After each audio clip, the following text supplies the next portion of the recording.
Hard work, hard work, hard work, hard work, work. There you go. Forward! Hard work, hard work, hard work, hard work, hard work, work. There you go. Forward! Hard work, hard work, hard work, hard work, hard work, work. There you go. Forward! Hard work, hard work, hard work. Fall in. Hey, good morning, good morning, good morning, good morning. Y'all know what it is. It's me, your boy Trey, and you're rocking with E2G Sports Network presents First Formation Morning Sports Talk. So come on and fall in with us. As you know, we go over some of the sports that went over the course of the last 24 hours. Talk in general sometimes. You never know what you might get when you sit up and rocking with us. So what's good with y'all this morning? Sorry, I'm running a little bit late. But we here, and it's about to go down. What's good, everyone? It's Friday. I know some of y'all got places to be. What's going on with y'all weekend this morning? Who's got the most exciting stuff going on? Who's off? Martin Luther King birthday on Monday, so that I know some of y'all might be getting ready. If you're military, you probably got a 4-day, and you got something going on. If you're not military, I know you're going to be off on Monday most likely. But in any case, what's going on for the weekend? Holla at your boy, let me know.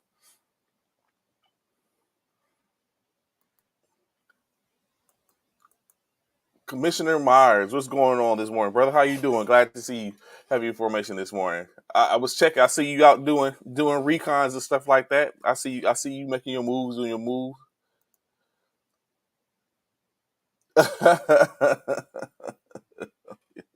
Just don't be a bishop every day. That's what's up. Oh yes. Ah, I was yeah. I ain't gonna sip it. So of course, like I said, a few things. Hold up, let me pull my things back up. Well, yes, Commissioner Mar, yes, sir. I see you planning for the next event. I was just about to say, I was just about to get back into that, doing your planning for the next event. I see you and Jason moving around.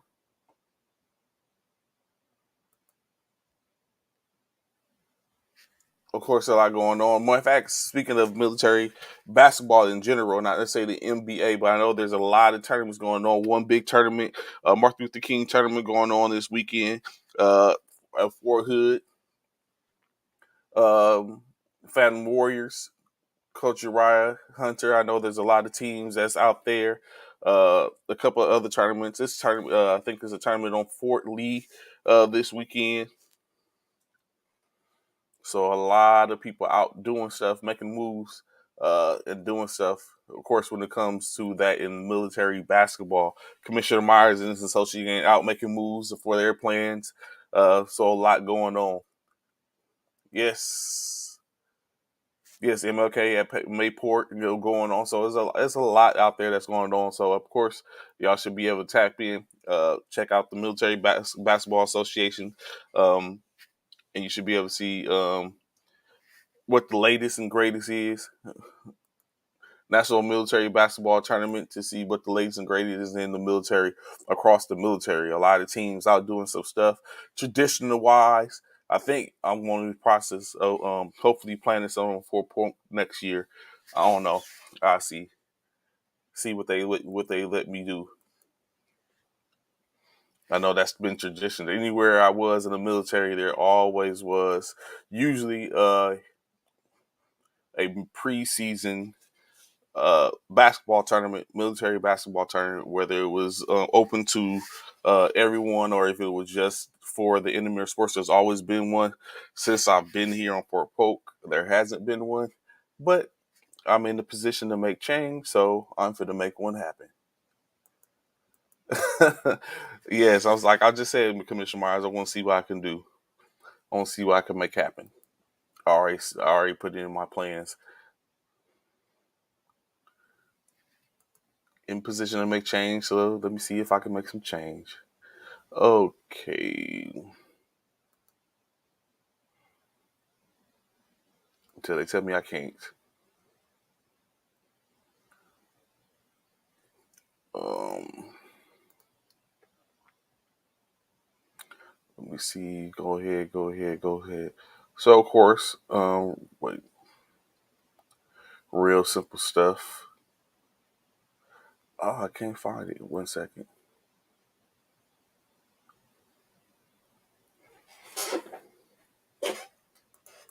Oh yeah, I got it. Commit your minds. I was so since I got it, and it's like a year, so I want to see what I can do. I won't have to look and see how I can or what I can.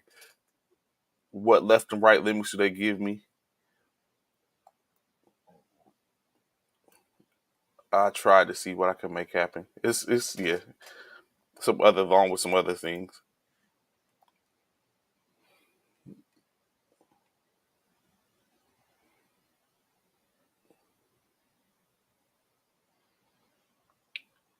Oh my goodness.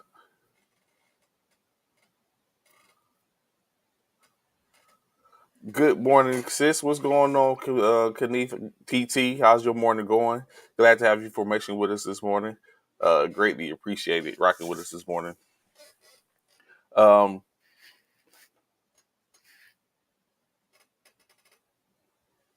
so last night very short time for the NBA. Only a few NBA games was live in effect. Six total, which I know we talked about shortly. Bishop talked about in which he was very excited for the Boston Celtics and New York. The Boston Celtics and the Brooklyn Nets for the most part. But that's not where we're going to start. That's not how we do things here. Of course, first off, don't start, Anthony. Don't start. You know, it's not. It's too soon. Too soon, Anthony. Definitely too soon. First and foremost, of course, we had the Charlotte Hornets face off against the Toronto Raptors, in which the Raptors were victorious. Of course, what was similarly was expected. Um, with a one, it was only by 10 points though, not a complete blowout. 124-110. For however, the Hornets put up a fight. LaMelo Ball's 32 points, 4 rebounds, 7 assists. Terry Rozier 21 points, 3 rebounds, 5 assists. 16 points from Mason Plumlee as he contributed also with a 15 rebound night. So of course a double double. 10 points, 5 rebounds from Jalen McDaniels. 6 points 6 rebounds, 1 assist, and 11 points from PJ Washington. 9 points, 3 rebounds. 2 rebounds, 3 assists. Cody Martin, 7 points. Nick Richards, Dennis Smith Jr. contributed with 5 points, 3 rebounds, 7 assists, and 3 points, 3 rebounds from JT Thor. But of course, for the winning squad, 34 points outing from Pascal Siakam, 7 rebounds, 3 assists. 21 points, 7 rebounds, 9 assists from Scotty Barnes, 15 points, 4 rebounds, 4 assists from Anunoby, 10 points, 2 rebounds, Precious Achiuwa, Fred Van Fleet, 11 points, 5 rebounds, 8 assists, and 19 points, 2 rebounds, 1 assist from Gary Trent Jr. Interesting enough, speaking of Fred Van Fleet, of course, there's a couple people out there that's watching right now. Fred Van Fleet had an opportunity. I think he was offered a sheet to an extension, and he turned it down. Fred Van Fleet turned down the extension, looking to even try his hand at free agency, see if he can do. But of course, for a player on a team, you can get offered the free agency. Correction, you can get offered your extension early before you go free agent, and if you don't accept the offer, then you can go into free agency, which gives you opportunity to receive more money. Of course, receive more money from any other team that's offering that would like to pay for your services. Or secondly, now you can sit up and be offered or given more money by the team in which you currently on. Was on just you play for with that year. So for Fred Van Fleet, what he's doing basically is he's betting on himself. and taking our opportunity and deciding like, I'm not going to do this. We're going to go ahead and we're going to take this out. We're going to push as Commissioner Miles would just say, push the envelope, and we're going to see what happens. So of course, Fred VanVleet looking to become a free agent this year. Not necessarily saying that he doesn't want to play for Toronto. Just he wants to get paid more than what they're probably offering him to play for Toronto. So we'll see if Fred VanVleet ends up somewhere else, or is he going to be in Toronto when it comes down to it? Hey, my friend, how you going on, brother? What's going Hey, on? what's going on, man? What's good? What's good? WGO, WGO. What's up? How y'all Nothing. doing on this Friday? As Sis says, it's Friday. Friday. hmm I was just talking about one of the games, the Toronto game, in which it just brought up the fact that Fred VanVleet had an opportunity to go ahead and sign, but seemingly he's going to bet on himself and he's going to go ahead and uh, become a free agent at the end of the year. Mm, That's giving up for show for some more? hmm Would you advise that if you was advised? Would you do that if you was a player yourself? What? Bet on Leave? yourself. Yeah, leave. You get some money. They're offering you some money, but it's not necessarily what you want. But it's not bad. hmm I, I I don't know because I don't know. So we don't know what's behind the scenes. You know what I'm saying? hmm We don't realize, and we don't have an idea what's going on behind the scenes, and like what even has him in the mindset to want to leave. You know what I'm saying? So it's kind of hard for me to answer that. We don't know if he's leaving just for money or if he's leaving for personal reasons, so forth and so on. So a lot of things play a factor in that, in my opinion. So I can't really say what I would do mm because I don't know what all entails on his decision making. What's going on, Miss Commissioner Myers? What's going on, TT? AP? What's good? What's good?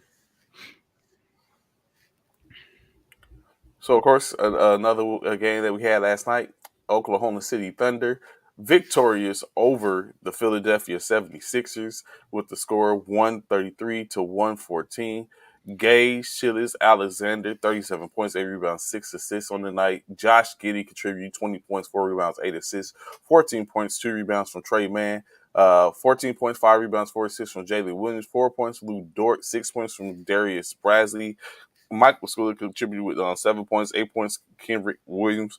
Um, for the 76ers in the losing effort, of course, Joel Embiid's 30 points, 10 rebounds, 10 assists on the night, 24 points, 6 rebounds, 15 assists from James Harden, who's really embracing the point guard role. 17 points, 2 rebounds, 6 assists from Tyrese Maxey, 8 points for Melton. George Niang, 10 points, 3 rebounds, 4 points apiece from Shake Milton and Paul Reed, and Tobias Harris, 13 points, 3 rebounds, 1 assist in the losing effort. Just in that, of course, Philadelphia is 25 to 16, still in good position. Oklahoma is not looking bad, 19 points, 19 and 23 for the year, creeping up on what better than what they were last year. So that's always good. Additionally, of course, let's go here. The Milwaukee Bucks lose 6 points by the score of 108 to 102 against the Miami Heat last night. Let's start to mount up because I think Boston got a win last night themselves. We get to that soon. 24 points, 11 assists, and 6 rebounds from Drew Holiday.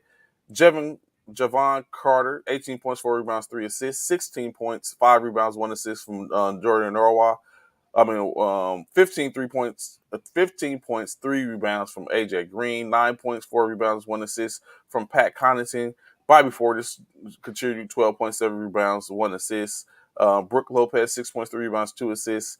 John Bocamp, 2 rebounds on the night. Of course, no Giannis Antetokounmpo, which could have amount to why there wasn't any less points scored. On the opposite side of the spectrum, however, Miami was led by Gabe Vince's 28 points, 3 rebounds, 6 assists. A double-double from Bam Adebayo, 24 points, 12 rebounds, 1 assist. Double-double from Max Strus, 12 points, 10 rebounds, 1 assist. 4 assists. Jimmy Butler, double-double, 17 points, 11 rebounds, 2 assists. Victor Oladipo, 14 points, 8 rebounds, 8 assists, a nice night for a nice win. 23-20 on the year for the Miami Heat. Milwaukee Bucks dropped to 27-15. A game that you're very probably most likely willing to talk about, Bishop.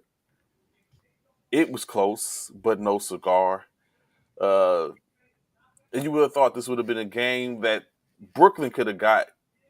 How? Without KD? There was no Jaylen Brown. That's why it was close. That's why it was close. They didn't have Jaylen Brown. And we didn't have KD.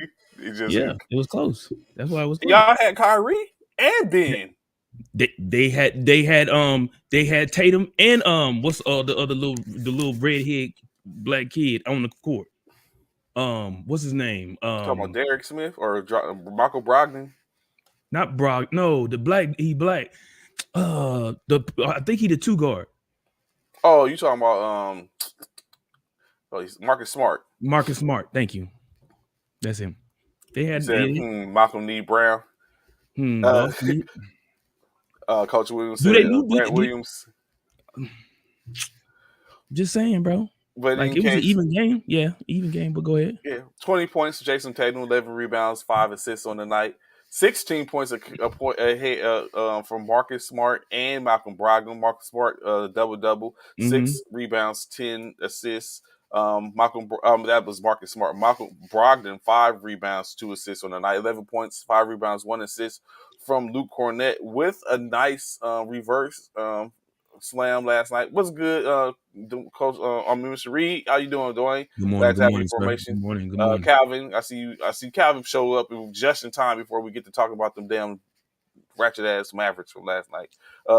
Can anybody check Tatum? Is the question, Anthony Price? That's the question. Can anybody check Tatum? It ain't about who was. Can anyone check Jason? Has an increased scoring when KD is out. Agreed. That's what I said. We need him. I said that too. We need him to do other stuff. I did. I said that. I said we need him to step up. This is the time for him to shine when KD's down like that. Of course, he's not doing it. Derek White contribute 15.7 rebounds, 1 assist, double. And then of course, Grant Williams 12 points, 5 rebounds, 1 assist. So it was help for Boston in a sense. On the opposite side of the spectrum, Kyrie led the field, 24 points, 2 rebounds, 6 assists. 20 points, 1 rebound, 1 assist from TJ Warren, 11 points and 1 assist, Seth Curry, 5 points from Watabe. Royce O'Neal, 11 points, 5 rebounds, 2 assists. Joe Harris, 18 points, 5 rebounds, 1 assist. Nick Claxton, 9 points, 9 rebounds, 1 assist. Ben Simmons, 9 rebounds, 13 assists, and no points in 26 minutes of play. We need. Can you at least get us double-digit points, bro? 10. That's all you want to see. That's why you're not even asking for much, bro. We lost by what? 7? You lost by 7. 6, what was 7? It? 109-98. Almost 10. 11. Yeah. 11 points. Can you give us 10, bro? That's what I'm saying. Give us 10. Good Lord, bro. We can surround you out the 1 or 2 other points. What up, Eric? Can you give us 10, bro? Good Lord, bro. What's good, Mike? What's good, Commissioner? Mr. Coach Richardson. What's good, Eric? What's good? What up? So that's gotta hurt, bro. When you know someone, especially someone of his caliber, like he could be a walking double, triple double. For the most part, he's a point guard. Ben just not playing like he used to. Like for me, it's like he ain't going to the rim like he used to. Yeah, it is. You're absolutely right, Michael. Man, we need he's not doing what we expect him to do. What you expect him to do, right? He's not doing what you really wish Harden was still there now, huh? Man, because we know we would at least get 10 points out of him. Appreciate it, Con, man. Thank you. Appreciate you.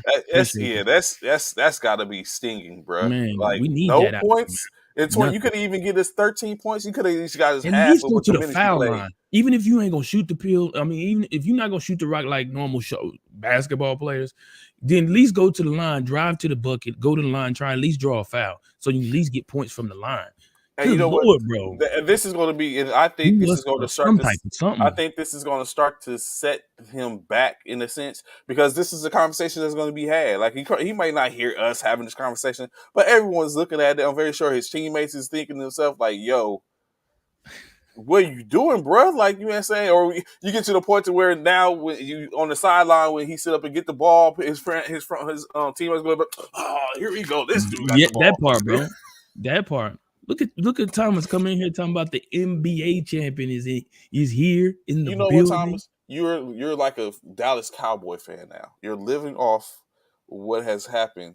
Well, you know what? It's not Ooh. that far ago. But Thomas, But is he or isn't he not the current champion? Are they not holding the championship right now until the game is played again or no? was I don't think no. I don't think it Or is was he or is I he don't think still living for off Hood of? they can win the NBA championship. They won the in the national. Yeah, you are champions. I'll give you that. Okay. That's true. That is, Okay. you know, I cannot take that away from you, But Galmore. guess what? But I feel what Trey's talking about. Dallas Cowboys are champions too. But how long ago? And that's what I'm saying. Like, How long ago? yeah, That's it the was a long time the ago. that's the difference. You could be But a champion. in state, Galmore said they are champions. And you cannot take that away. They are a champion. Cowboys are champions. Yeah, I get. Galmore are That's a why I say I champion. get where you're coming from. The But Lakers how are a long? champion. Yeah. How long ago? Bubble season. Don't do that. Don't do Bubble that. season. Asterisk bubble. You're a champion, but but No. My game it's was an played for the asterisk. national It's an male play asterisk. basketball champion. Look, Yeah, you put the whole national and NBA yeah, champion. that's what it was. I see you.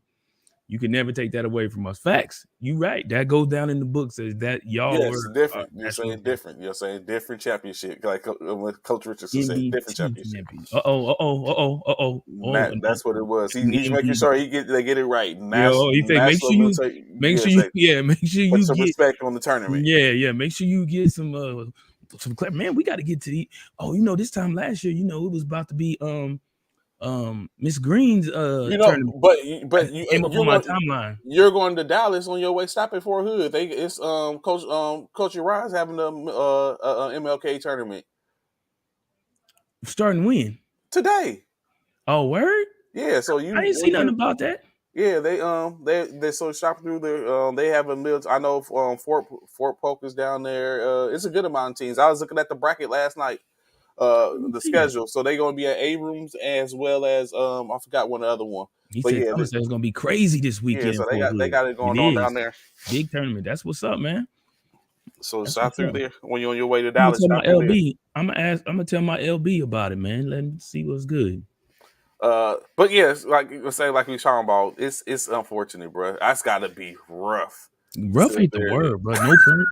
As a Like, fan, you know what I'm saying, or as a teammate, as like, a bro, like team, do man, something.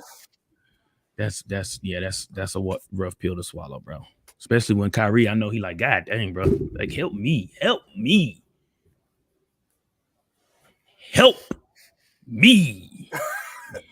God, oh, bro. Oh man, it's crazy. Of course, two other games last night. The Cavaliers, Portland Trailblazers. Cavaliers get the dub, 119-113. In that, 26 points, 5 rebounds, 5 assists, Donovan Mitchell. 24 points, 10 rebounds, 6 assists, Jared Allen. 20 points, 2 rebounds, 10 assists, Darius Garland. They was cooking last night. Isaac It Okoro, sounds 11 like points, it. 5 rebounds, 17 points, 8 rebounds, 3 assists from Even the Mobley. 6 points from Lamar Stevens, 9 points from Ricky Rubio in his re-emergence, and 2 points from C.D. Osman. Trailblazers, of course, Dame Dash. Dame It was Dame Dollar. time. It was Dame Dame time. 50 piece time. with 2 rebounds, 3 assists to go. Not a 50 piece. 15 points, 2 rebounds, 5 assists on Anthony Simmons. 22 points, 1 rebound, 1 assist. Jeremy Grant. Josh Hart, 5 rebounds, 5 points, 7 rebounds, 3 assists. Double from Nusif Nurkic. 12 points, 12 rebounds, 4 assists. But it wasn't enough, Bishop. It just wasn't enough. It just wasn't enough, man. Sometimes you just come up a little bit short. You come up short. Just I don't know. So you don't like to come up short, but sometimes you just come up short, man. And I just have to show this, man, that sometimes when you come up short, you find yourself in a predicament like this. When you come up short, when you feel like you're about to do something, and you have the How did you get audacity, switched out? how you have the audacity to come up in here with that, and this is what happens to you, bro. You just gotta learn your role. You gotta know when to hold it, know when to fold it, know when to walk away. I'm just saying. I had to put that up there because it sounds like Dame. It was Dame time, but the time ran a little short. Looked like the time ran a little short. That's all. And of course, in the last game, which of course time wasn't on our side. Ooh, I got some things to ask you about that. $61 million to one player for exciting losses. Currently 11th seed. Coach Conklin, Coach Cal, silly man, but that's a true point. They're paying $61 million. Exciting losses. Currently 11th seed. Hey, entertainment. That's the name of the game. That's what brings him in. I'm sure whatever puts butts in seats. I'm sure he's talking about this game here. But I'm just saying, this man is a bad man. I mean, this dude, mad shots out. Bron, give him man the love that he deserved. But it is some controversy, Trey. I'm sure did you watch this game? Did you watch it? But I heard about it. I get a chance. I want you to see. There's a couple of things that are controversial, and of course, like true Laker fans and Laker fan base, these things. Where is it at? Oh, well, let's talk about this young gentleman right here first. We got it. There's no way we can't talk about this man because we've talked about him for the past few days. I don't. Comment. You're right. I know I hear Bishop. I just wanted to address that. There is. It's a huge scoring. No defense. This is defense though. You can't play no better defense than this. Ooh, and yeah, woo. Oh, I'm sorry. That's the wrong person. That Luke. Oh boy, look at Luke. He's covered. Like that separation. That's separation. That slight separation is all it takes. That's all he needed. He got like 4 feet. Got like 4 feet in separation. You're right. Slight separation did enough. But this is what the controversy is about. And you tell me, I'm an official. I know we have some other officials. We have a whole lot of basketball players on here. Y'all tell me, what are y'all thoughts about this? So, of course, this is all about, King James. Look at him. King James. It was asked, is this a foul?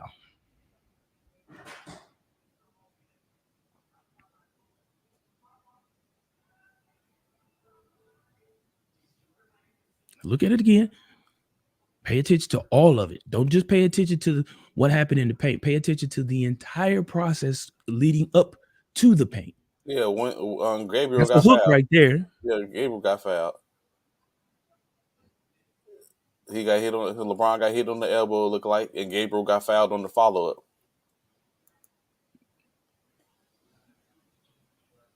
Gabriel, nah, he did. Where he get fouled at?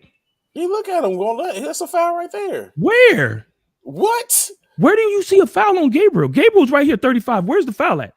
He's going to get fouled by Luka on the going up. How? They both going up. Yeah, but Gabriel has the possession of the ball and trying to make the shot. As long as he don't make contact with him. He doesn't make contact with Gabriel. You don't think that's contact? No, look at him. He goes straight up. He doesn't look at his hands. He goes straight up. He doesn't touch him at all. Now, I will give you the foul on LeBron because, for one, LeBron hooked Luka in the beginning. This could be considered a foul underneath the rim. Absolutely. But, however, LeBron hooks Luka right there. You gonna call that a hook? Absolutely. Absolutely. When it comes to LeBron James. If you're trying to give Luka a foul on Gabriel and you're not gonna call that on LeBron, really? LeBron, you think that was a hook for LeBron? Really? Hell, bro, that's how he got by him. Now, don't mind you, I know Luka don't play no defense. We get it, but that was a help to get past LeBron, to get past Luka. So I'll give it, and that's probably why they didn't call no foul either way. To be honest, in my opinion, that's why they probably didn't call it because they could have called that on LeBron. They missed some. So basically, on both sides. Happen, so it's like, yeah, we just go ahead. They missed it on both sides. Now that's that one. Let me show you this other So Coach controversy. Cal, of course, saying they missed several calls leading up to that. Braun was gifted a few throughout the game. Okay. It all evens out in a game. Refs decided to have spurts of physical play. Mm-hmm. Okay, let me get to this other one. This other one is not on the. It doesn't involve LeBron, but this one, I really want to hear y'all on this one because this one is. Is that the rip through? No, this one right here is. This one is hard, but I'm gonna let you see it and you tell me what you think, Trey. Is that a foul? Oh, yes. Come on, bro. Now, I need you to really look at that, Trey. Is it a foul? He still hit the man in the follow through. He tried to avoid him. The man, it was all natural. Freddie, He I'm not went up. listening to you. You a Laker fan. I'm not listening to you. He was going up. Yeah, that's Did a he foul. touch That's a legit foul. No, did he touch the ball? No, he didn't touch the ball. Yes, he did. Let me see. Yeah, that's why and that's why I said closely look at it. Look at the ball has no rotation. He hit the ball. The ball has no rotation. Look at it. You don't see it at first, but he clearly, and that's why the ball is short. He clearly hit the ball. Okay. Yeah. That's not a foul. In my opinion, I'm not calling that. And he tries to avoid him. He does. He literally tries to avoid him. That's not a foul. And because he hit the ball, it's not a foul. It makes it a free play. Yes, it's not a foul. It's not a foul. Just saying. Let's go, baby. Let's go. Spencer Dinwiddie showed up in the home crowd. What's good, Freddie? What's going on? I can give you no ball rotation. He didn't stop the man from landing. He didn't come up underneath him. He landed. Actually, he landed on the side of him. He wasn't even close. I mean, he did hit him, but of course, like you said, the ball. Yeah, the ball. There was no rotation, so he stopped. But he didn't do what Freddie's saying. He allowed him to land. Watch it. He did bump him. He made contact. But he if the ball hadn't got hit. If the ball hadn't got hit, it would have been a foul. It probably would have been a foul, absolutely. But because the ball he lands off to the side. He doesn't land underneath him. He lands off to the side of him. If the ball hadn't got hit, absolutely foul. In my opinion, I'd have called it. But because the ball got tipped by him, I'm not calling that, bro. He hit the ball. Just like what grazed him on the waist. Great no call. Thank you. Yeah, like I said, I'll live and die with that. I could great no call. Yeah, it was no ball, and that's what I would have looked at. Absolutely, usually. So, as officials out here, see, man, he's an official as well. Right? Are y'all trained to watch that from that? Because that's someone's call, right? When you look at it, that's someone's call. Right. That's it's the officials to call, right? So y'all trained to basically. That's how you basically see. Well, that's why sometimes you see this official. Sometimes the whistle's kind of delayed. Because they trying to make sure process. They got to process everything. Did he touch the ball? Did he, did he make enough contact, or is this dude flopping? Things of that nature. You try to make it. All calls are pretty much judgment calls when it comes to stuff like that, outside of the obvious. But certain things like this, those are judgment calls. Yeah, could you call this a foul? Absolutely, because from hindsight, from looking at what you're playing out, yeah, everybody in the stands gonna say, "Oh, that's a foul." Everybody in the stands you got to pay attention. Just no different. You have to pay attention. No different from in football, in pass interference and stuff like that. When it's a judgment, but you'll say, but if you got to look and see if the ball was or roughing the passer, but it was the ball tipped. When saying what was the rotation of the ball? I got caught up in my Laker fanism for a second. That's the fairness, and that's why I said Trey, look at it closely. Look at it closely because I was looking at the body. I didn't even think to look at the ball, the shot. Right? Yeah. And that's what a lot of people don't realize. You got to look at the whole thing. You got to look at everything that transpired, and you don't just look at just the contact of what he did. You look at how the ball, and that's the first thing I looked at. Once I said, "Oh, that's foul," then I looked at it again. I said, "Hold on, that ball has no rotation. Nobody shoots a ball with no rotation on it." None. I think it's. But you normally have whether it's a fast rotation or a little. When you shooting that deep, you shooting with some type of rotation. That's a deep three. That ain't a short three. That's a deep three. So you're gonna have a little bit of rotation, even if it's even a whole lot. But yeah. In any case, the Lakers was led by Russell Westbrook's 28 points, 7 rebounds, 5 assists. 14 points, 7 rebounds from Wayne Gabriel's, 12 points, 1 rebound, 1 assist from Kendrick Nunn. Like in the back of my head, it's bothering me that you didn't think that was a foul on Gabriel, but I get it. It's like going in the back of my head, like it was a foul. It's a foul. That was not a foul, 24 bro. points, 16 rebounds, 9 assists from LeBron James. 11 points, 9 rebounds. Thomas Bryant. Dennis Schroeder, 7 points, 4 rebounds, 6 assists. Max Christie, 7 points, 5 rebounds. But of course, it wasn't enough. It was double overtime. However, Luka drops a triple Oh, that went double, into double 35 overtime? points. Yeah, double overtime. Oh, 30 no. that step back. It was put him sent him to the second overtime, I think, or was that the winner? One of two. No, there was only one. Yeah, it was only one overtime. It was only one. No, I'm looking at it right here. It's 3. It was 2. They scored 7. The first overtime, they scored 7 apiece, and then the second overtime, the third, the last overtime, they scored 7. Lakers scored 7, and then Mavericks scored 11. Luka Doncic a triple double, 35 points, 14 rebounds, 11 assists, 22 points, 8 rebounds, 17 points from Spencer Dinwiddie, 4 rebounds, 4 assists, 24 points, 14 rebounds, 6 assists from Christian Wood. Reggie Bullock 7 points, 9 rebounds. All in the winter effort. It's a tough one to lose. Okay, down. Mavericks 24-19. Lakers fall. They're just there. We're gonna get there. 19-23 on the year. Y'all gonna get where, Dre? I'm just asking. So where are we going? The West is open for us still, even if we're like a 12 seed. The West is open for us. Only because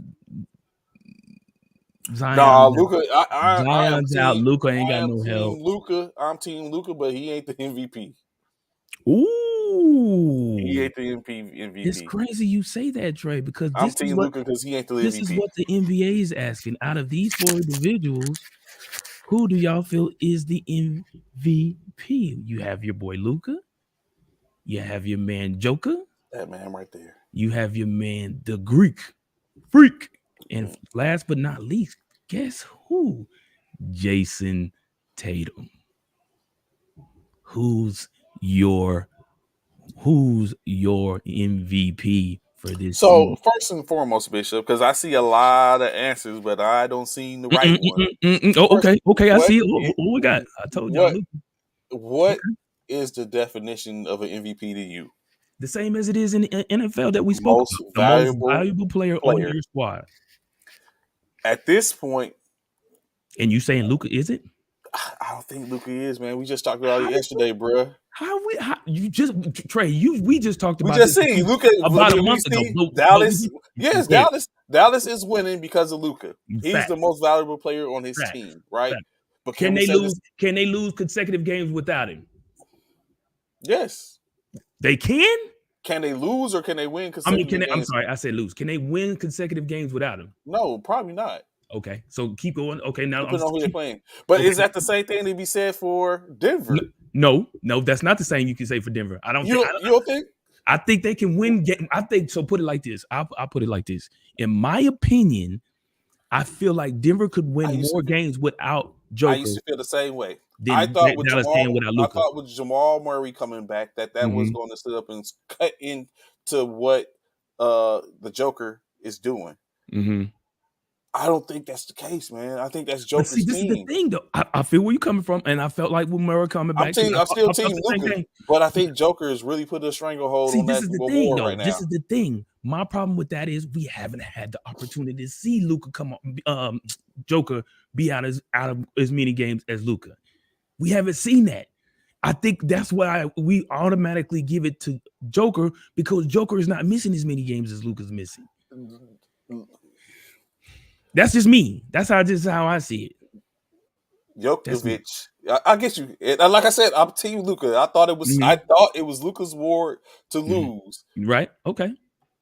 And I think it's the same thing that goes on. Jason Tatum is. John said Giannis for me or Luka. Okay, go ahead. Go ahead. Like Jason Tatum is.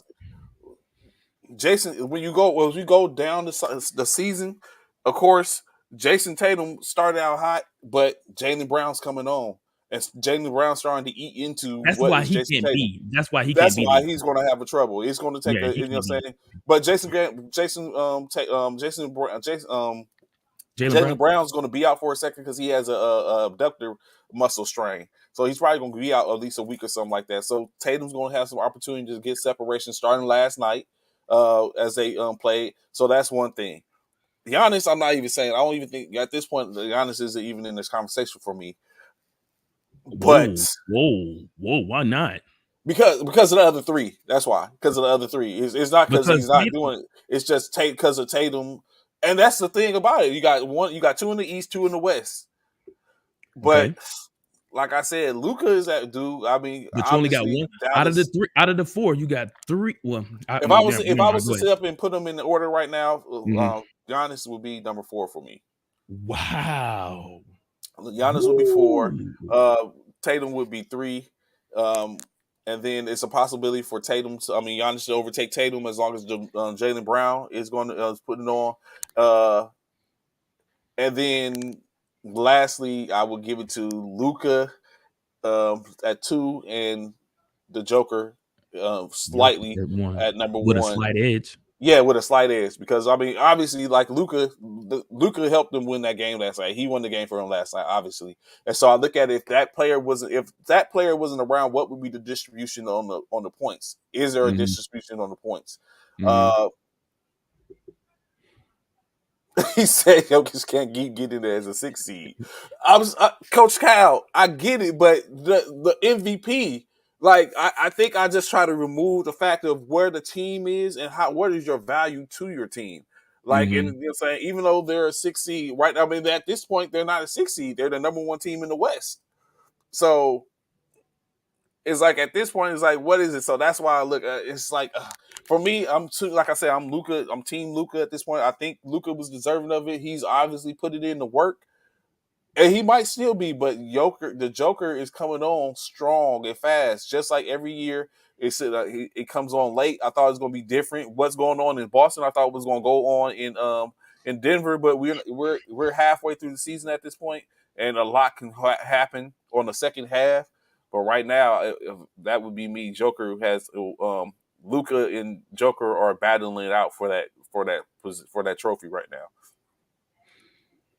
Remember, y'all, we are not even at the All-Star break. Facts. We still got, like Trey said yesterday, we got about a month. We got a month into the All-Star break. Oh, that part. What's Coach Sal say? Oh, the stats. The stats have to have positive effect on the team's success. Correct. I got you, Cal. And this man is putting up, and true that. And just like both of them are triple-double. Both of them are triple-double threat. Right. Yeah, so I was about to say, you got to look at, like, if you remove Luka's points and you remove if you remove Luka's part and Joker's points, what are their teams? Is there someone that's going to pick up that mantle? No different from we remove KD's points and what happened. I mean, they was up against a more superior team. Facts. But I mean, but Coach Cal, I'm with you there, man. I'm with you. Like, I think I want Luka to get this award. I think it's his league, but Joker is like, I'm here. Like, you're not going to write me off. You're not going to just write me off, fam. Yeah. Like, stop playing with me. He definitely making the voters or the decision makers he's making it hard. They making it hard. I'm not gonna lie, they making it difficult to pick who should get the MVP because. Like Trey say, I don't know. In my opinion, it's real hard for like them two. Like it's whatever, man. It's like throw it in there and whatever comes down is what it is. Because them two are definitely leading without question. You know what I'm saying? They're being a force within the league, and they're both carrying their teams without question. However, I do feel like Luka is a bit more valuable to his team than Joker. In my opinion, I feel like and I feel like we don't know that because Joker is not missing as many games as Luka to see if he's that most valuable person when he's not on the court. My opinion. That's why I feel like you need to see when Joker's not playing if that team can still survive through multiple games and still get wins without him on the bench. Compared to where we've seen Luka. We've seen when he's not in the game, that's a different team, man. Will they get some wins? Yeah. Will they get as many wins with him out? No, they will not. So, I don't know. We'll So, of see. course, in other news in the NBA, a couple of other things. The Atlanta Hawks, have decided to hire and finalize a deal putting Kyle Korver as the assistant general manager in there. We know Kyle Korver played for the Atlanta Hawks. Well, the year that the Hawks had 4 players go to the NBA championship, that was, to the All-Star game. That was the same year in which the Hawks had a pretty good record. They ended up getting ousted in the first round, or was it the second round of the playoffs that year? What's common saying for Texas early in the morning? Y'all have made this show informative and entertaining. Appreciate it, White. Thank you, sir. Luca Destiny just worked. Just watch. I'm here. I'm feeling it. I'm completely for it. I just think we're gonna watch. We're gonna see. We're gonna Time will definitely tell. see. Yeah, we got a whole time will other tell. month. We still got a whole nother month of basketball before the break. So Kyle Korver, you know what I'm saying, assistant manager, shout out to that. Maybe he makes some moves. Landry Fields, current GM, who's been there for a while. Landry Fields from New York Knicks fame. So he gets the position, the job done. So I asked this, Bishop. This is what for in the NBA, what I really want to talk about. What do you think of the current playoff format? Do you like it? You feeling it? I'm not playoff, All-Star format. What's the new Currently. All-Star? I ain't. No, They not changed? not new. Just the one that they have where you know what I'm saying, the one they've been using where the top vote getters from the East and the West basically pick their squad based off the pool of players I that don't are like in the. that. You don't I like don't. that? No, No, I why rather not? because I don't know. I don't know. I don't know. I don't know. I don't like that. I like it. I wish it would go back to the way it used to.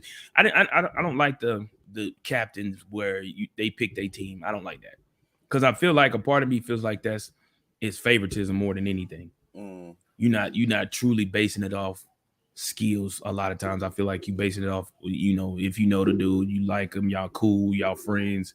You know what I'm saying? Mm-hmm. Old school Old is best. school's best. Absolutely. Absolutely, Con. I totally agree. I do. I like it that way better. I don't feel like this ain't pick up basketball. This ain't hard top black top basketball where you pick squads. No, man. I don't even know why they went to doing that. In my opinion, I think I don't like it. I don't. You like it? I think sometimes because the year that who was it? I think it was Giannis and Steph picked amongst each other. It was, I don't know what the hell Giannis was doing. Like, how did he even end up with some of the people that he ended up with? That's what I'm saying. See, that's the thing. You just picking like you don't like. Come on, man. But for You're the not last doing. 3 years, Yeah. this is going to be potentially what is the third year in a row in which you have LeBron James, who is the top vote getter He currently. shouldn't. Why? He'll be what? God, he should not be that dude, bro. Why shouldn't? Okay, so we just talked about MVP. My personal opinion, if we're gonna do that, let it be the MVP candidates. Why is LeBron the Stop dude? that, bruh. Why Why? would you sit up? Can you see a game? Could you imagine what it would look like if Luka Doncic and Nico? Joker? No, actually, so Luka. Let's say even Luka, or at this point, because both of them are in the or top. All right. So it would be Yeah, Luka. It would it be was. Luka It and would be say either Luka and Giannis, Luka or or Giannis. Luka or Yeah, Joker versus Giannis or Tatum. yeah. Could you see what that look like, bro? Like, Yes, no, that's not yes. going to happen. Why? That makes sense. Why are you continuously picking LeBron? How does LeBron even come into the? Because he's getting votes. But only because his name is LeBron. He's not doing anything.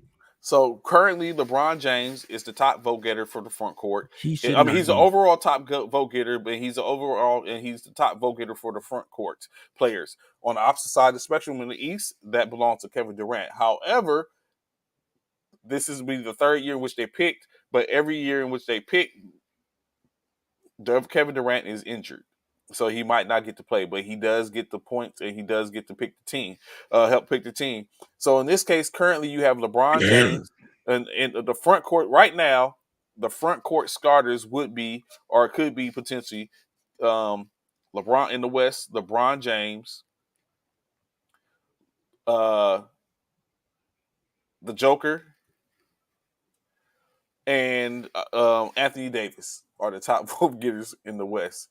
And then for the guards, the top guards are Steph Curry and Luka Doncic. So that team, the starting team would be you know That's what? not, Now that's that not would how's that the starting the team? They pick, don't they?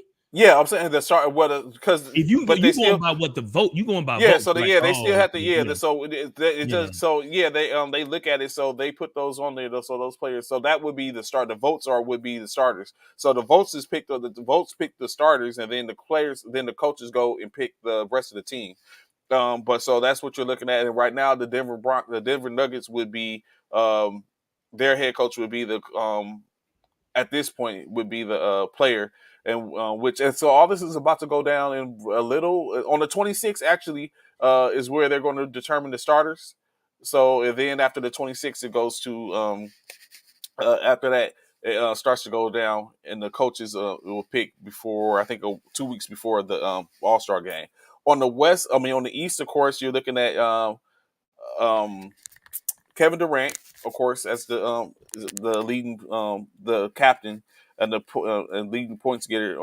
votes getter on the East for the front court. Joel Embiid was a candidate, but he has been overtaken. And then you have Giannis Antetokounmpo and KD. I mean, correction, and uh, Jason Tatum, who has overtook Joel Embiid in the voting, and he's currently on a front court starter. On the from the guards, of course, Kyrie Irving and Donovan Mitchell are leading the votes in that aspect for the guards. So Anthony say Price said watch KD drop the trash team.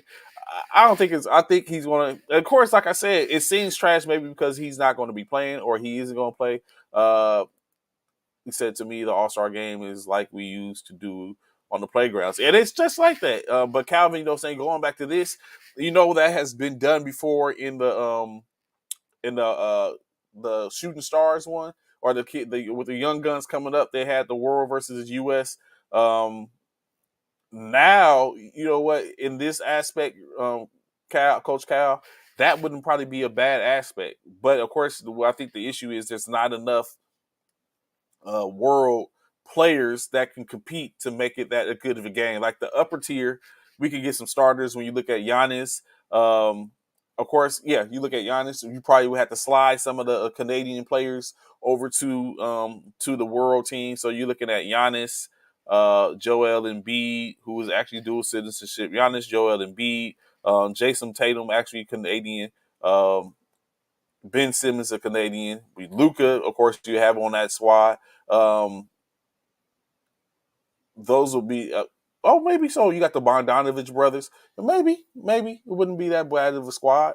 I have to do some research and see what could be, what type of team could be put together off that 12 people. So, but I would be there for it. I wouldn't mind hearing it.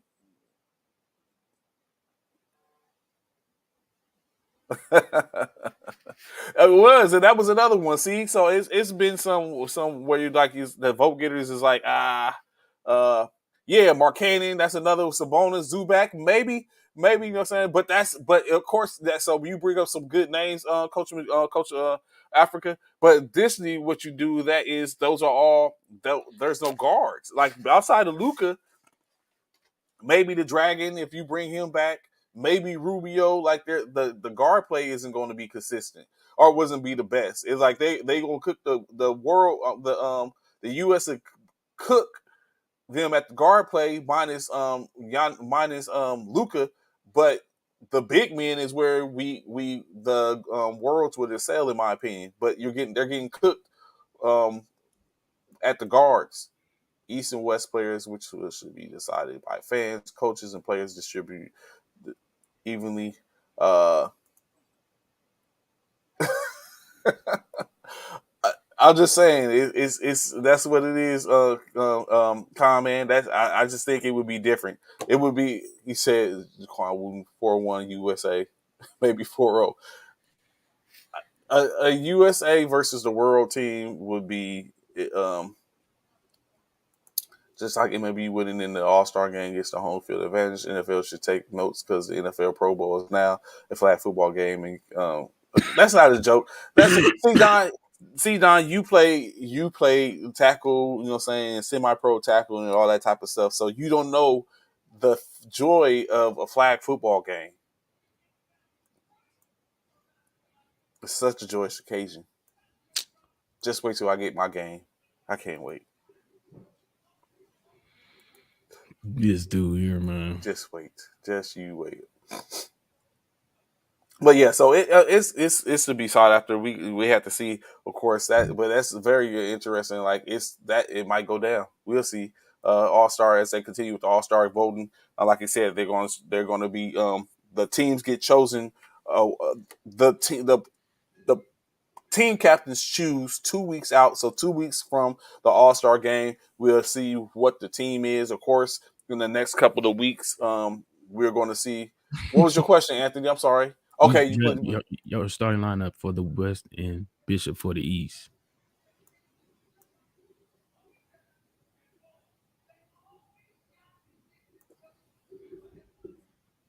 my first player is LeBron James.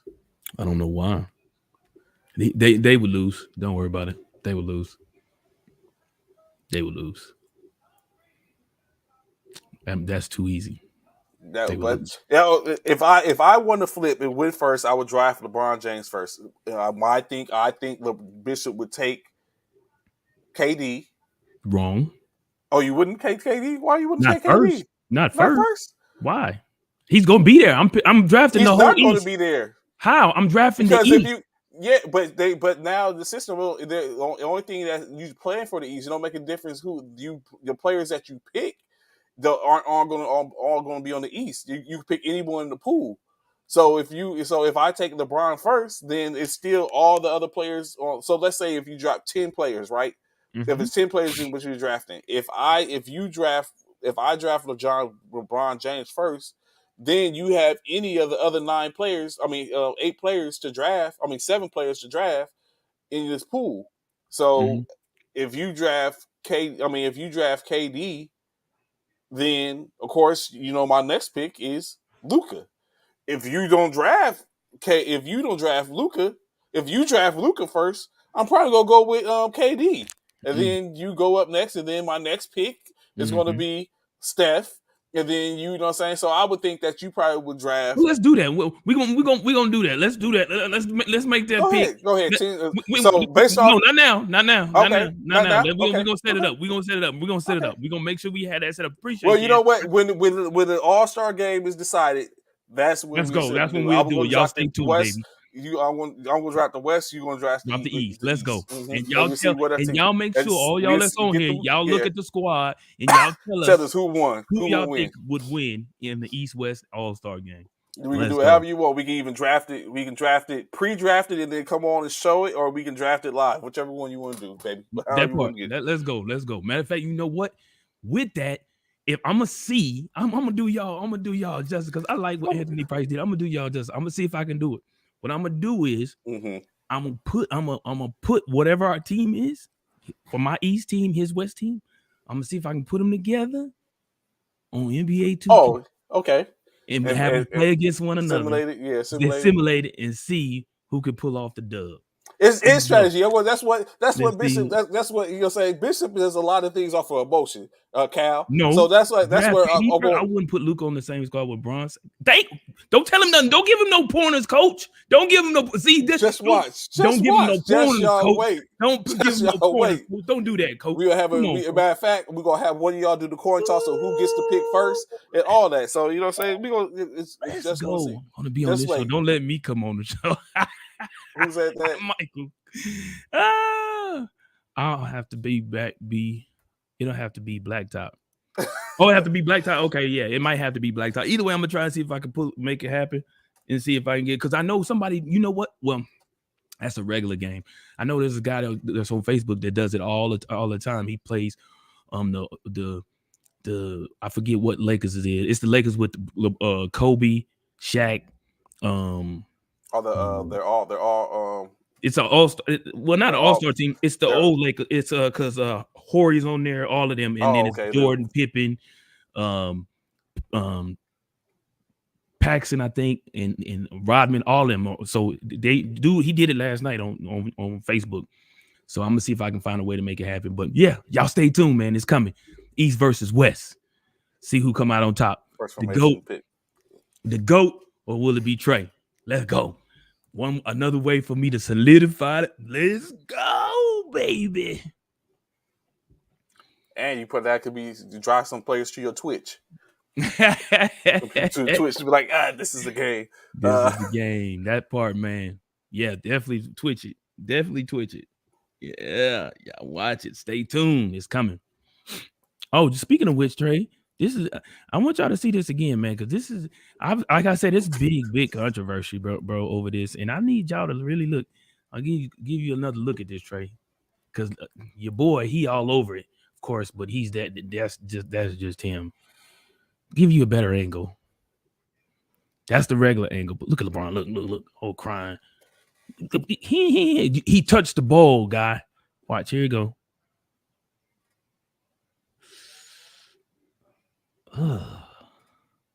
But again, it's the fact that he touched the ball. That official is right there. He's right there on it. There's an official right there. That official, he's right there. Yeah, see, he's right there. Oh, bro, that could have went either way. I'm be honest. That might could have went either way. You can't be mad if he'd have called it, but you definitely can be mad if he didn't.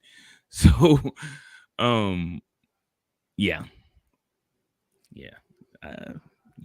Mm-hmm.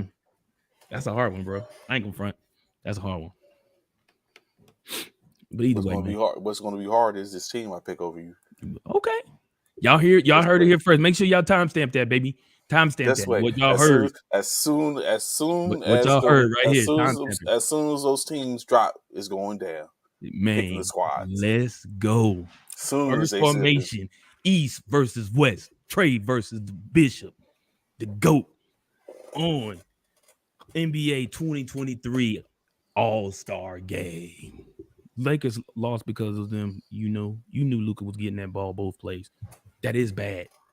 That's bad. That's like, that's Jordan-esque. You know what? That's Jordan-esque. I'm not even going front. That's Jordan-esque. For Luka's getting that ball. Out of anybody else on that team, Luka's getting the ball and you still can't stop him. That's Jordan-esque. I'm going to be honest. Just being honest. So this is a good point, Bishop. As a official, is this how it goes down, basically? When you pass to a would-be G Leaguer, expect G League respect from the refs. It's politics. Wow, coach. Wow. So if LeBron shot that, does he get LeBron? But LeBron didn't get that other foul that we spoke about that was controversial. He didn't get that foul. Basically, when you look at it, it's like it was just about the refs is like, nah, we're calling this game. We're controlling this game. Right. Wow. I see you, Calvin. I see what you're saying. I see. How about this? I can call a real former NBA ref so we can get the answer. His name is Eric Bordeaux. That's my great friend. Get him on and remove all doubts. I like it. Absolutely. Absolutely. I love it. Man. Wow. But yes, that adds, like, you know what I'm saying, they'll call, like, which we spoke about before, like, are you making, where we talked about how initially when Donahue got into the league, they talked about how he made a call against Jordan. It's like, you don't make that call. You know what I'm saying? So it comes down to that stuff where it's like, these calls, are they based upon who you are? Honestly, you know what I'm saying? Like when you find yourself in the in your games, intramural games or anything like that, when you recognize there's a particular player that, or you over time, like you called a couple of games, so you kind of know who people are when they walk in the gym. Do you? So for me, man, I'm gonna be honest. There's no player that I've seen that gives that respect. Not like that. No, okay. Not for me. There's no one that's cooking like when it's like, oh yeah, we finished like the show. Now I've seen some guys can ball out. They ball out, but I'm not like consistently every time they come in on the court, they just killing it. Nah, not like that. But I mean, everybody say, Jordan had the officials. How many gyms y'all have on joint base JBSA? Oh, or what's some ones, or which ones mainly do you officiate at? So JBSA is one I've officiated. Normally I normally officiate JBSA because I think the way he does it is he tries to assign you games closer to where you live, so you ain't got to try and drive and fight through that hustle and bustle of traffic trying to get to a game. Because if you have to call a game all the way out at Lackland or Fort what is it? I can't even think of it here. The one of 35. If you have to call one way over there, Fort Sam. Thank you, Fort Sam, Houston. If you have to call one way out there, depending on what time it is, the traffic, bro, you probably have to leave an hour or two early just to try and make it. So, my bad. So, go ahead, Really? you got it. They made a great call, in my opinion, but in real time, it's very hard to see that. It's almost 50-50. Correct. Exactly. That's why I said they typically don't assume lesser talented players were fouled in those situations. I've seen Brian get tons of close, but hard to see fouls, and replay showed he wasn't fouled. And that's what I said, Okay. man. That's why I said initially, I don't call a foul because, again, he actually hit the ball. He hit the ball. So therefore that negates the fact of anything else, because your hand isn't everything the after ball that, yeah, in a little bit in some sort. So I get it. Now, if now I will say this: when it comes down to it, again, he hit the ball while the ball was still in his hand. Now, if he hit the ball and the ball had completely left his hand and he hit him, he made contact, that's something totally different. But being that he made contact with the ball, the defender made contact with the ball while the ball was still in his hand, you really can't call that. Thank you, Coach Wayne. What? I second that emotion. Coach Wayne, I need you to really, really stop with the nonsense, bro. That's Coach not Wayne, nonsense. It's real talk. I know. I really need you to stop with the nonsense, Coach Wayne. That's real talk. Let's wait.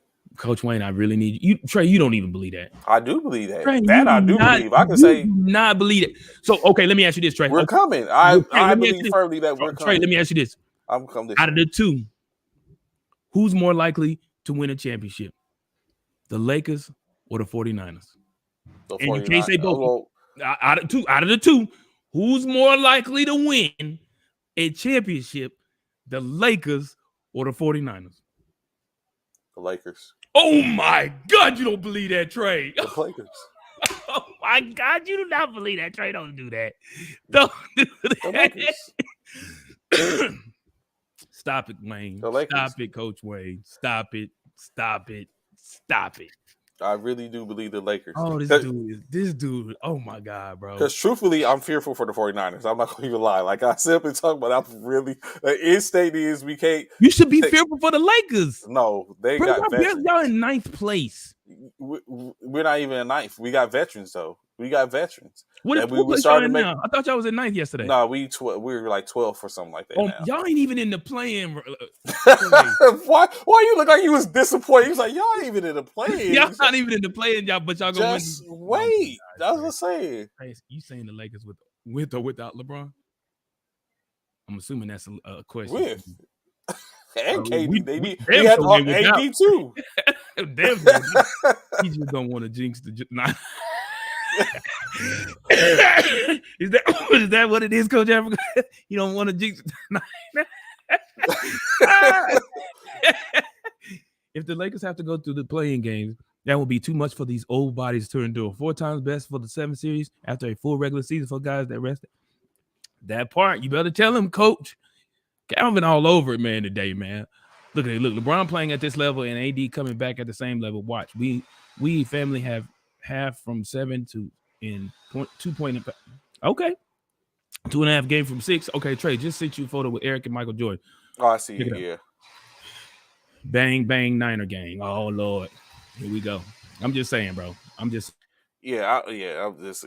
not. And then also you got to look at the 49ers come closer, so I have to keep them safe. And then I have time to set up and change direction with the Lakers. But no, I really do think the Lakers, for the simple fact of like what Coach Wayne was just saying, like they're coming. LeBron is playing at an extremely high level. AD is coming back, and if he plays at the same level, Russ, they found the right niche to put Russ on the bench so he can come off with that same energy. It's like it's a team that is building and is coming up. It's coming. They're coming, I think. And that part that Coach Coach Cal's talking about, which I'm not going to repeat. I'm not going to speak into existence, but that is the problem. That's what's. I'll put it up there for you. Don't worry. You ain't got to. I close my eyes and I do the show the rest of the day with the eyes closed if that's the case. But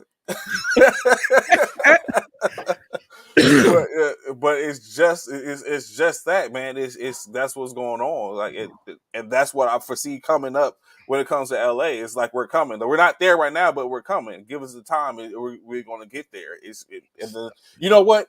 When I first started out with my trips, with myself and my co-owner Vanessa, we was a part of the MLBA. Correction, we was initially part of, or we was looking at becoming a part of the uh, Coach Parker, a league in which he had put together, um, and I think it's NBLA or North NABL. That's what it was, the NABL. So we went and we in their championship we watched them play. So it was a team out of San Antonio called the San Antonio Lions that ended up in the championship against a team in ATL, the Atlanta Show, right? And if there's a player, Paul Parks. If you sit up and pay attention, check out Paul Parks. Paul Parks can go. You see him in a lot of stuff. Currently, he plays for the Shreveport Mavericks in Shreveport, a part of the TBL. So Paul Parks was the top player for the Atlanta Show, and I think also he was that year's the league's MVP, or he was the MVP the year before. So initially, you just knew that Atlanta Show was going to run through the San Antonio Lions, and initially the San Antonio Lions was getting smacked, but they calmed down, and their point guard, who was also the owner of their team, said to their team, and he yelled, "It's a marathon. It's a marathon, fellas. It's a marathon." That's what he started saying. And when he started saying that, slowly but surely, how you was talking about, yesterday, you was like, I got a bite. slowly but surely, reeled them in, walked them down. Next thing you know, it was like a 34-point turnaround. They sit up and chipped away at that little 10 to 15-point lead that they was down in the deficit, and turned it into a blowout where they was up by like 20 points, and I think end up winning by like 24 points. So that's basically what it was. That was it. And you know what I'm saying? So it's a marathon. And so that's why I say, yes, Cal know who I'm talking about. Eric Nucci went off. He did. You know what I'm saying? They did what they had to do. So that's why the same thing I see for the Lakers. It's a marathon, and they just got to be able to walk it in, and to that point to where it doesn't make it to where it's over time. So I know, bitch, you gotta get by here. So we can get ready to transition into NFL real quick, so I can also get your picks. Oh, for the games, the Yeah, sir. playoff. I'm trying to make sure I get on Ron so we can introduce his as well. Let me go into this real quick. Where we at? What is it? 6 games? 2, 4, 3, 6. Yep, 6 games this weekend. Where is our thing so I can see Ron? Ah, damn, Commissioner Myers. I don't know if he's still on. You know what? I'll have to hit Commissioner Myers up because he sent me a message. I missed it. Talk to him, see if we can get him on next week so he can talk about they was making moves. I seen him everywhere, all throughout Kansas. Nah,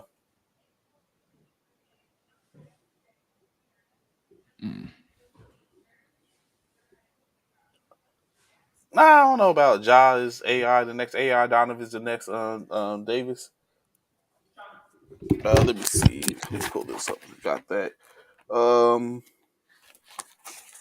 So again, like we said and talked about before. Oh, Bishop is stepping off. Coach Walcott said is bringing baggage. Is Louis? I see you talk that stuff, Coach Walcott. Let me see real quick. Playoffs.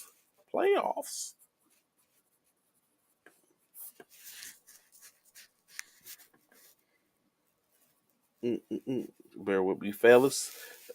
High speeds, all y'all out there. Oh.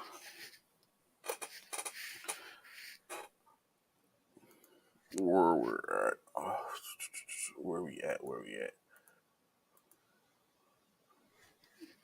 A couple of things real quick in the NFL as I get to it. Wait for Bishop to get back on so we get the picks. Of course, shout out to John Mechie the third as he starts to recover from what he's been going through treatments and doing recovery. As you know, early in the season, before the season got started, John Mechie the third, wide receiver for the Houston Texans, was diagnosed with having leukemia. So he's been making big steps to get back in his recovery. That's got to be a huge thing to figure that you're about to play a game that you love, that you're paid handsomely for, or you make good money for playing, and then of course you find out that you're diagnosed with cancer, and now the game is put on hold for you. But if seemingly they say he's making big strides, huge strides to recovery, so he should be good. Peyton Hillis, we talked about yesterday briefly. He's off, like I say, he's off the ventilator and making forwards from his girlfriend. Of course, doing that, making that change. So that's a good thing. As we know, Peyton Hillis, over the last weekend, was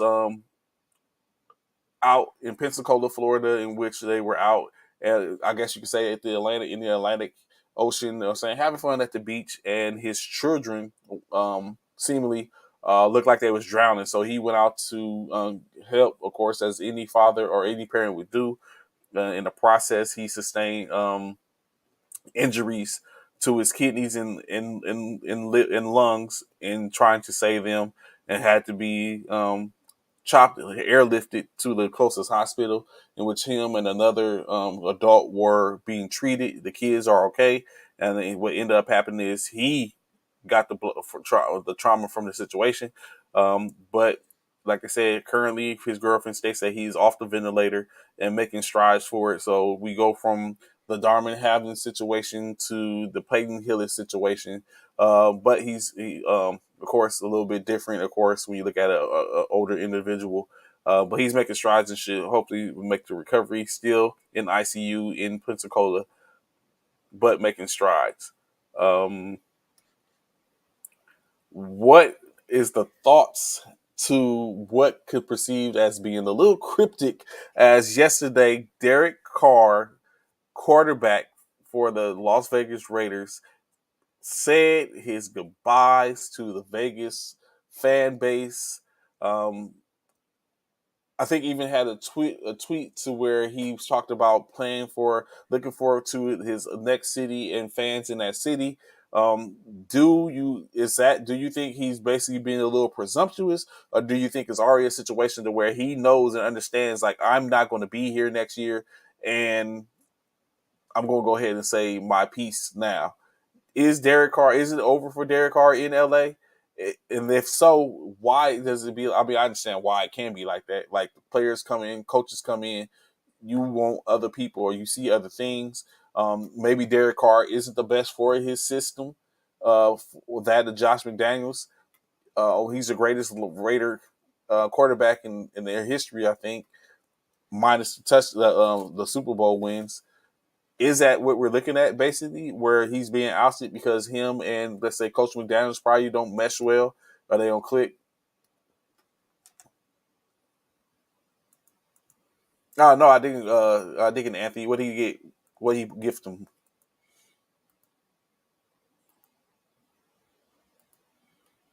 Mm,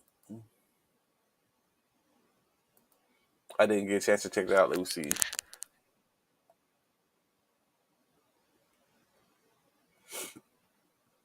But yeah, so it's unfortunate to sit up and know that or see that coming on in that case and feel that. Of course, his tweet, in which I would go off of, which he says, "Raiders Nation, it breaks my heart.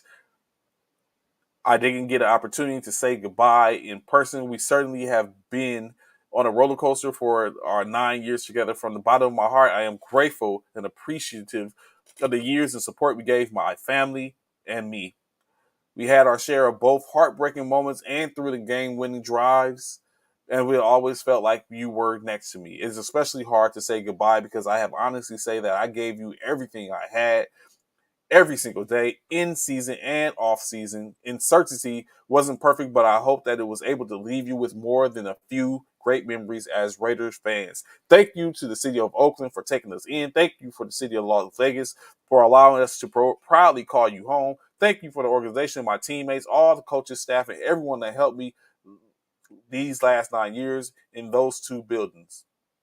Thank you to the Raider Nation and supported, encouraged, pushed, and uplifted me in different times along the journey. Raider Nation truly special. Once said that if I am not a Raider, I would rather be at home, and I meant that, but I never envisioned it ending this way.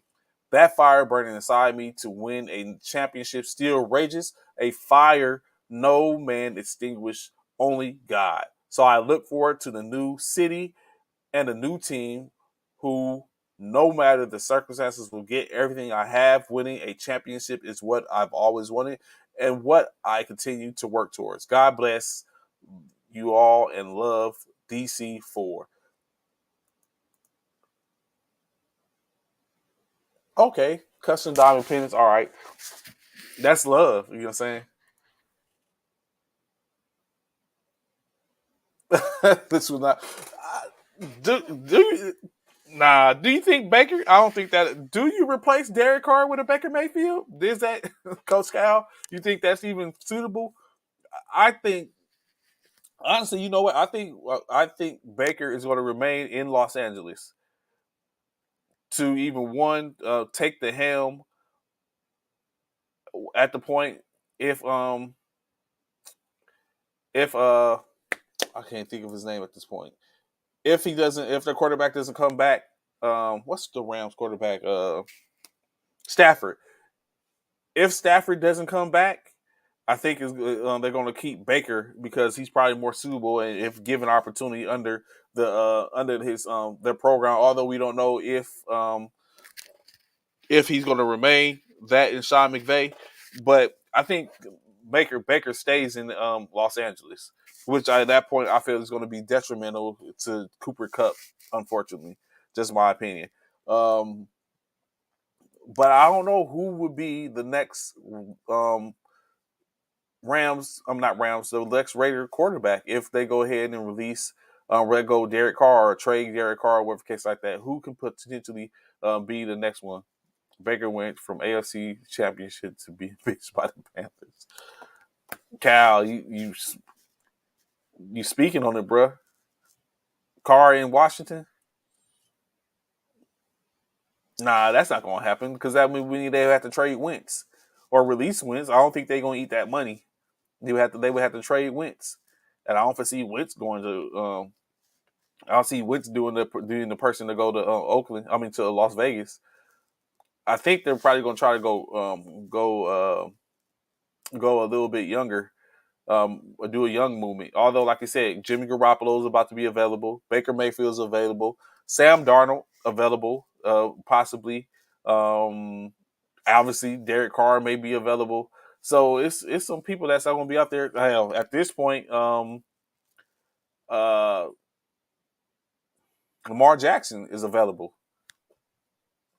He's probably going to be restricted, but he's available. Or they're going to probably franchise tag him, but he's going to be available.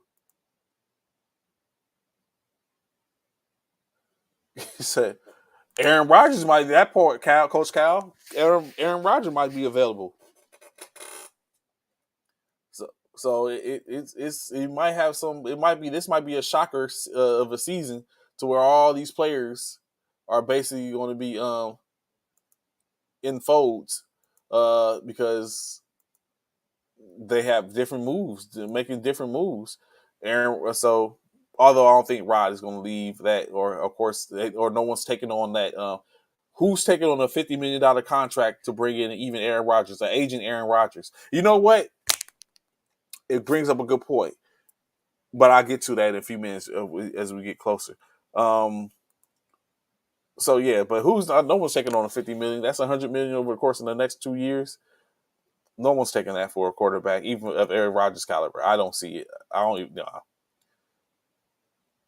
Now, me as a 49er fan, I would do that probably now if due to the fact that we're playing with a third string, even though he's been productive. But I probably would be like, yeah, we'll take we'll take that contract um, for right now, but not for over the course of the season. I don't think if he's gonna even say Green Bay or he's gonna have to retire.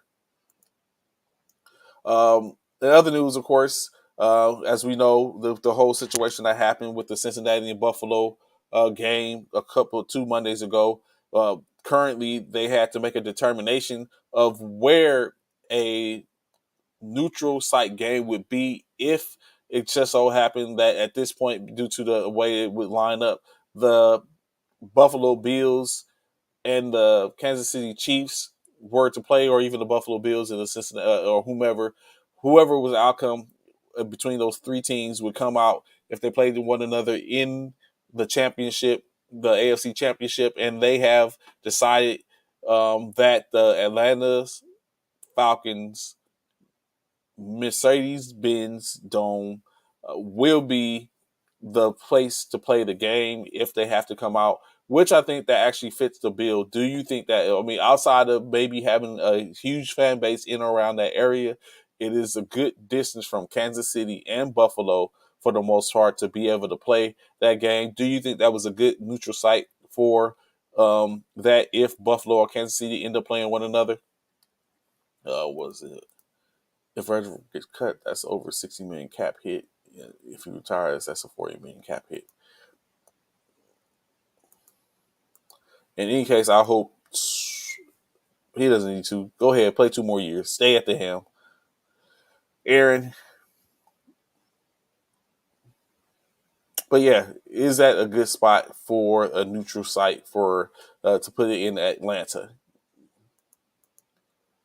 So Africa, the reason they have a neutral site is because they both finished with one team finished with 17 games, the other team finished with 16, which that game could have made a difference in the standings for them, for either Cincinnati or Buffalo, because that could have put Buffalo in contention for the #1 seed, to where they could have knocked Kansas City out. Once Kansas City won the game, they had more wins, what obviously made them the top seed.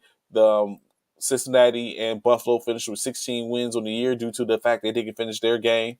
So yeah, so basically that's why they uh, so that's why they take away the advantage. Um, So yeah, so I kind of like it, but of course, if you have a stronger fan base than others, Bills Mafia is going to travel. But like you said, that home field advantage would have definitely been gracious, especially for Buffalo, as if they had in February, it could be cold. You don't know what you would be getting in Buffalo at that time frame, or Kansas City for that fact of the matter. All outside games. So it could have been beneficial to either or to a degree, but it doesn't come out that way. It'd be in a dome in Atlanta. For a second, I thought it would have been Detroit, but of course, that wasn't going to happen. That would give the Buffalo Bills, in my opinion, I think an advantage. Going to in Dallas would have did that. I think actually probably somewhere on the West would have been more of uh, an advantage or a neutral site. I don't know. Really do have that. Additionally, speaking of the Baltimore Ravens, um, Lamar Jackson has been ruled out for the game, saying that his knee is still unstable. So we don't know when we'll see that. They got a playoff game, kind of. They did. You know, say they had a show, so you know, say they had a championship. It was a championship in Atlanta, and so they kind of good. They should be good, and they get the playoff game from this. Yes, from potentially if they go, they get another playoff game. So it's like it all works out for Coach Cal at ATL fans. Um, they come off the championship, and then they get a chance to host another divisional playoff for the AFC. That's funny. But like I said, Ravens quarterback Lamar Jackson due to be out. So chances are that's probably going to be it for him, unless Cincinnati falls to um, Huntley and the Ravens. That's going to be it. One and done season is what we're upon now. And so the only way we get a chance to potentially see Lamar in the next game or even further in it is them winning. They would have to win this weekend over the Cincinnati Bengals. And that could be a tall task. But maybe Huntley, saying is up for it, or Anthony Brown could be up for it. So it remains to be seen. Do you think Baltimore has a chance to win this game? Oh, I don't think. I think what so Huntley, because you got to remember, Coach Cal, he was released. Huntley was even supposed to be the starter or the backup quarterback. He had got released. They brought him back in and had brought it. Even the other one, Huntley, the other quarterback, and then now Brown. So, but yeah, he's not bad. He's nice. I don't know if he has enough to beat Cincinnati in this environment. In this, say in that environment, but. Or maybe he does. I mean, if we look at what Brock Purdy's doing, no one else is susceptible. Anyone could be possible. Anything is possible. Anything is possible, in the words of LeBron. So yeah, definitely, I don't doubt it. And of course, in other news, the New England Patriots. Funny that you're saying we're on this platform based out of New England. Yeah, correct. He is that part. Um, Great value, Lamar. And which, like I said, and that's why it could be possible, even that with Coach Cal saying that it is possible that they even can have an opportunity to take care of Cincinnati if you catch them slipping. But I mean, it's going to be. I just see it as being hard. You're to your second street quarterback who hasn't had that much playing time this year, and additionally, it's to the point to where they don't have a wide receiver score. Like even the top receiver out as a Rashad Bateman. He's out. He's been out since like 3 weeks. The last 3 weeks. You have Sammy Watkins that came in and replaced, but that hasn't been the most serviceable. Andrews, their go-to, isn't the greatest at this point. I don't know. I think he had an injury or two. Then you have another tight end and Likely. He's not bad. So maybe it's a possibility. They got I think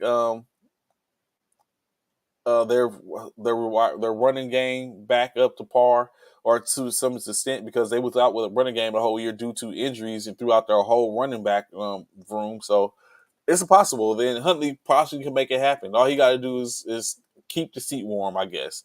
Anthony Price will been injured lately. That's a problem now. It is, especially when you look at he didn't take that money. So now is a chess game, in my opinion, between the two sanctions. Do you go ahead? Has Lamar proven or shown that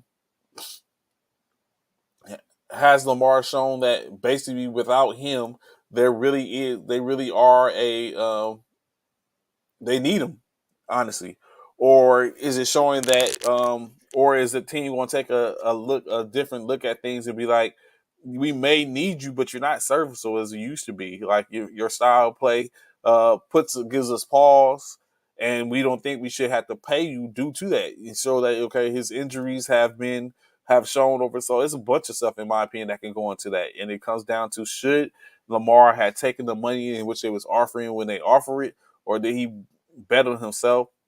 Is there anyone else that would be willing to give him that type of money later in the season? I mean, in free agency, with his history, he is 2 years, 2 years, 3 years removed, 2 years removed from or 3 years removed from an MVP in which he didn't go to the Super Bowl or even make it deep into the playoff season. And does that stuff start to mount against him? Honestly, and I think that's where it is. It comes down to that. But of course, I'm a big person. I try to bet on myself a lot times too. So I'm not knocking them for it, but it's really something to be taken into consideration. I'm very sure it sits in the back of the head. Remember Dennis Schroeder, and even though he said it wasn't how they said it was, basically he betted on himself, and he went from a potential 20 million a 20 million a year deal to 6 or 2 or 5 or something like that. 1 year, 5 million or something like that. So you got to set up in strategy, like Coach Cal was saying earlier. You got to be strategic. But in any case, like I said, moving into the Patriots, New England Patriots have decided to search for an offensive coordinator. As you know, they was by committee this year between Pat Patricia and someone else. It was a Pat Patricia and who was the other person they had an offensive coordinator. But in case they're searching for an offensive coordinator now, in talks to extend their linebacker Mayo. So some stuff is moving around. They missed again, missed the playoffs again for the second time in 3 years since Tom Brady has been gone. Interesting enough, all 3 years since Tom Brady has been gone, he has been in the playoffs. And to think they released him or let him go. But I think it's interesting to say is, had Tom Brady stayed in New England, would he had won one, let alone the last 3 Super Bowls? I don't think they have outfitted their organization with the pieces that would have got them a win. Honestly, like they got mediocre wide receivers to a degree. But could Tom Brady have made them better? Would it have made that type of difference? So I just wonder that. Like, we bring up the whole Tom Brady and Patriots and Bill Belichick, in which I'm going to definitely have to catch the Patriots way one day, and Patriots place, and pose that question to them on the another E2G program that comes on, and pose that question to them, like, do you think in the scheme of it all, had Tom Brady stayed, could there have been another championship won in New England? Well, just my thoughts. What else do we have?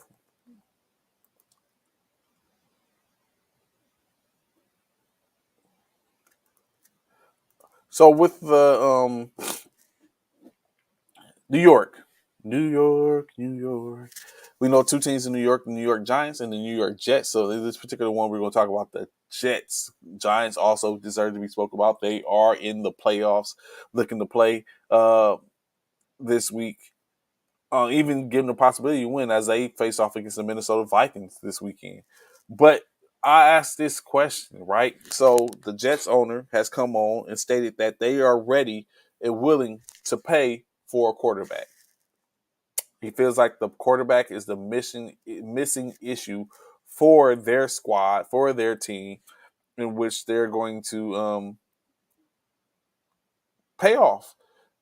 They have Zach Wilson, of course, that he's probably not serviceable. They have Joe Flacco that's sitting in the weights. They have, of course, Mike White as well.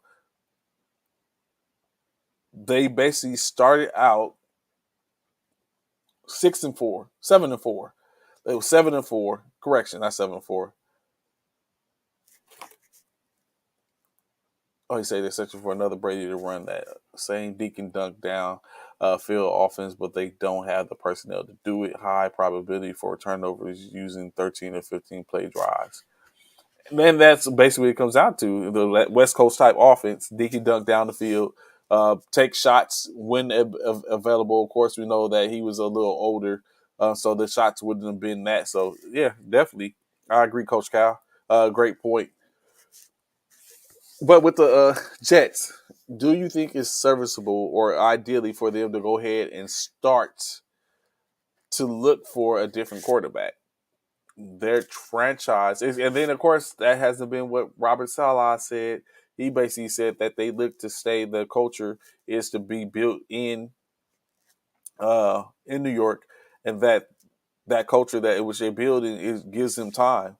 So if you were to take Zach Wilson out the starting lineup, is that perceived as giving him time? Unless you're bringing in a veteran that doesn't have that much time left or not much left in their tank, but to be serviceable, to string together some wins.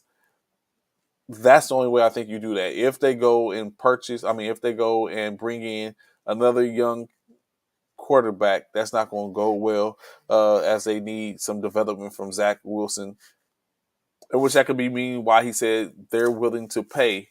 He's willing to pay a quarterback. So Derek Carr, maybe going to New York. Lamar Jackson, maybe in New York. Probably not. Derek Carr, Jimmy Garoppolo. I would say Sam Darnold, but that's where he started out, and they could say maybe he's the bane of the situation to where they thought they had it and they didn't when they played the quarterbacks before. Like, what do y'all think? Who y'all think is falling into the Jets this coming season? I don't think they're going to go after another quarterback. I think they're going to use their picks wisely and try to bring in some help. Maybe another running back already have, or maybe not. They already have Brees Hall. He's expected to come back off injury from that torn ACL and be productive most likely. So maybe they don't have any issues. That part, Cal, I could completely agree. Especially with I know everyone's talking about this draft class. I don't necessarily see anyone in this draft class really. You got Bryce Young, uh, Stinson Bennett, Max Dugan, a couple of other ones, and like that doesn't necessarily mean all of them are they going to be serviceable in the NFL. There's other issues, like you said, could be fixed.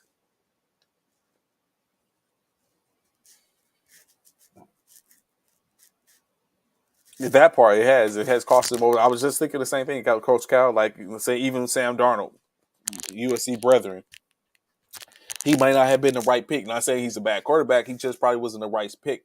Or maybe they didn't have that. And that part comes in play too. Maybe you don't have the people to develop these individuals. Like everyone was starting to throw dirt on Trevor Lawrence after the first year with him being with Coach Urban Meyer. You bring in Coach Doug Peterson, they're a playoff team. Tua in Miami. Mm.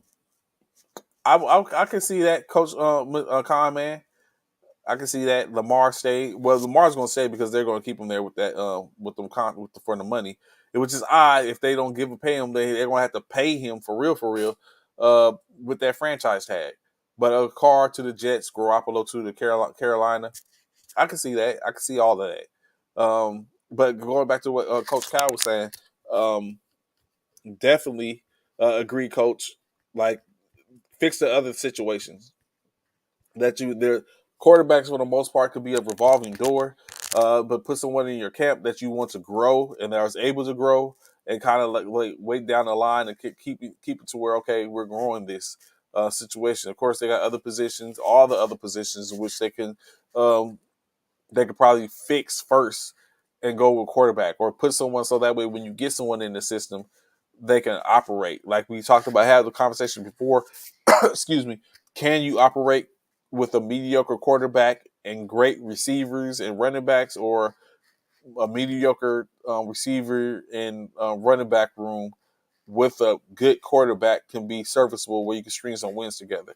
Of course, in a good defense, we all always say defense wins ball games. So, of course, the defense is needed to make that happen.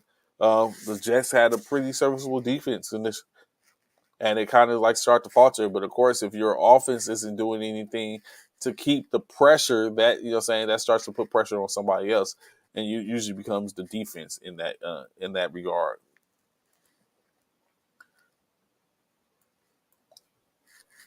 Fools though, all these QBs have awesome collegiate highlight tapes, storybook seasons. It seems to be destined for exciting NFL careers, but rarely is it a sure shot. Correct, and I think the only person that's close to that, even though he didn't win the Super Bowl, was Joe Burrow. Joe Burrow had a hell of a storybook. Everything was storybook. Uh, in that sense, you up and had he won. He went from the Ohio State bench to starting at LSU. set the record for most points, most yards in collegiate history in a season, then turns around and gets drafted, top pick draft. Then 2 years later, finds himself in the Super Bowl, loses the Super Bowl, comes back the next year looking dismal for him, and up and jumps in position for yet another opportunity to go to the Super Bowl due to the fact that they're in the playoffs. So all that said, that it helps. It definitely helps. So definitely a situation. Um, he is one of the one of the stories in which that happens.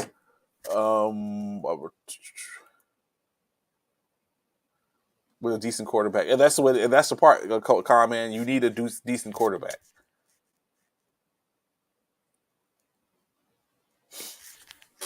A stable organization and weapons, which is like you said, Brock Purdy, decent quarterback with weapons. Christian McCaffrey, Bradley Ayuk, George Kittle, Debo Samuels, uh,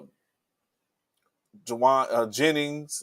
They have McLeod, Ray, like pieces. They have pieces around him. Elijah Mitchell, he has pieces for him to operate. All he has to do is not, saying, stay within the plan. Don't go too big.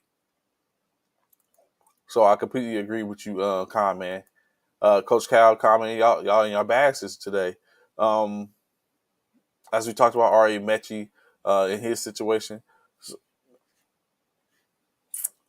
as we get closer to the end of today's show, let me see what else I can do before I go into the picks. At least me and Ron's picks.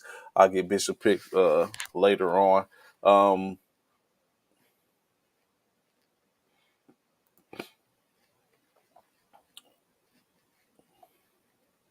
Let me see.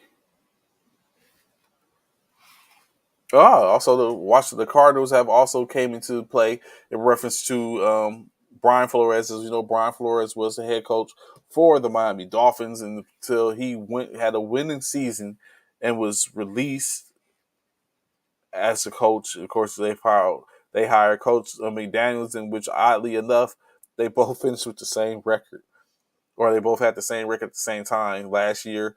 The Dolphins started off 1-7, ended up 8-8.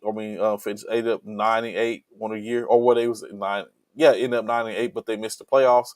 This year, they started out 8-1, ended up 9-8 on the year, but just happened to get into the playoffs. So there really wasn't a big difference between the two. Uh, But let's take a look at this, right? So, of course, on NFL, they had a ranking system, not for teams, however, for quarterbacks, since we've been talking about quarterbacks.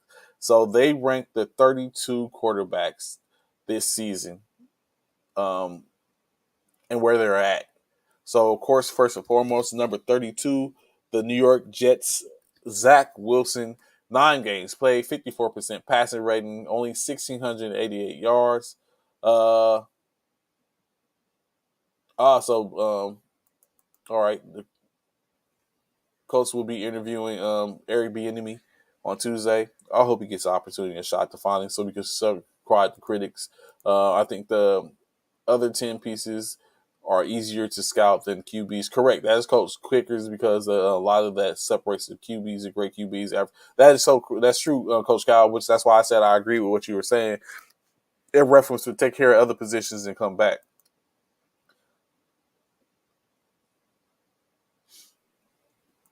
So this being part of the landscape, like we was talking about, for Zach, he's 7 yards per pass attempt, not good. 6 passes, 6 TD passes, 7 interceptions, 102 rushing yards, 1 rushing TD, and a fumble.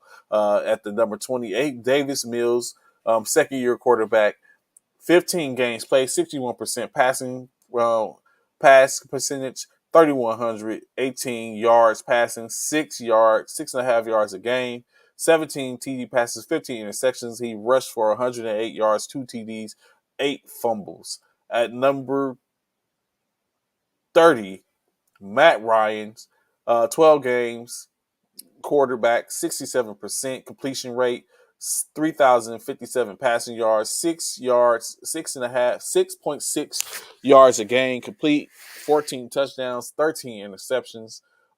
He's rushed for 70 yards with a touchdown, 15 fumbles. At number 29, Taylor Heineke, 9 games played, 62% complete rate, 1,859 yards passing, 7 yards complete a game, 7.2, 12 passing TJ, 6 interceptions. He rushed for 96 yards, 1 rushing touchdown, 7 fumbles for Taylor Heineke, 7th-year player. At number 28, Deshaun Watson, which is kind of unfair, but they got him here. 6 games played, 58.2% completion rating. He passed for 1,102 yards with the 6.5-yard completion, a yard, 7 TDs, 5 interceptions, a rush for 175 yards with a rushing touchdown and 1 fumble. At number 27, Russell Wilson, 15 games, 60.5% completion, 3,524 yards passing with 7.3 yards per completion, 16 passing TDs, 11 interceptions, 277 yards rushed for 3 touchdowns, but he did have 6 fumbles on the day. At number 26, Mac Jones, New England Patriots, 2nd-year starter, 14 games played, 65.2% completion, 2,997 yards on the year with a 6.8 yards per pass completion,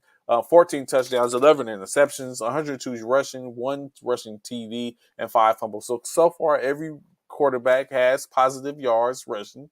I guess that's a good thing at minimum. Marcus Mariota, of course, for the Atlanta Falcons.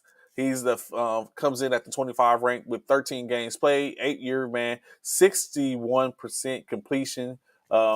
That's another thing. They're high, 60%. Everyone's 60%, so I can only assume it gets better. 60% completion rate, 2,219 passing yards, 7 point yards average on every completion, 15 passing TDs, 9 interceptions, 438 yards rushing for 4 touchdowns, but he did have 8 fumbles. Currently, we have nobody on the negative when it comes to upside down when it comes to pass to interception ratio.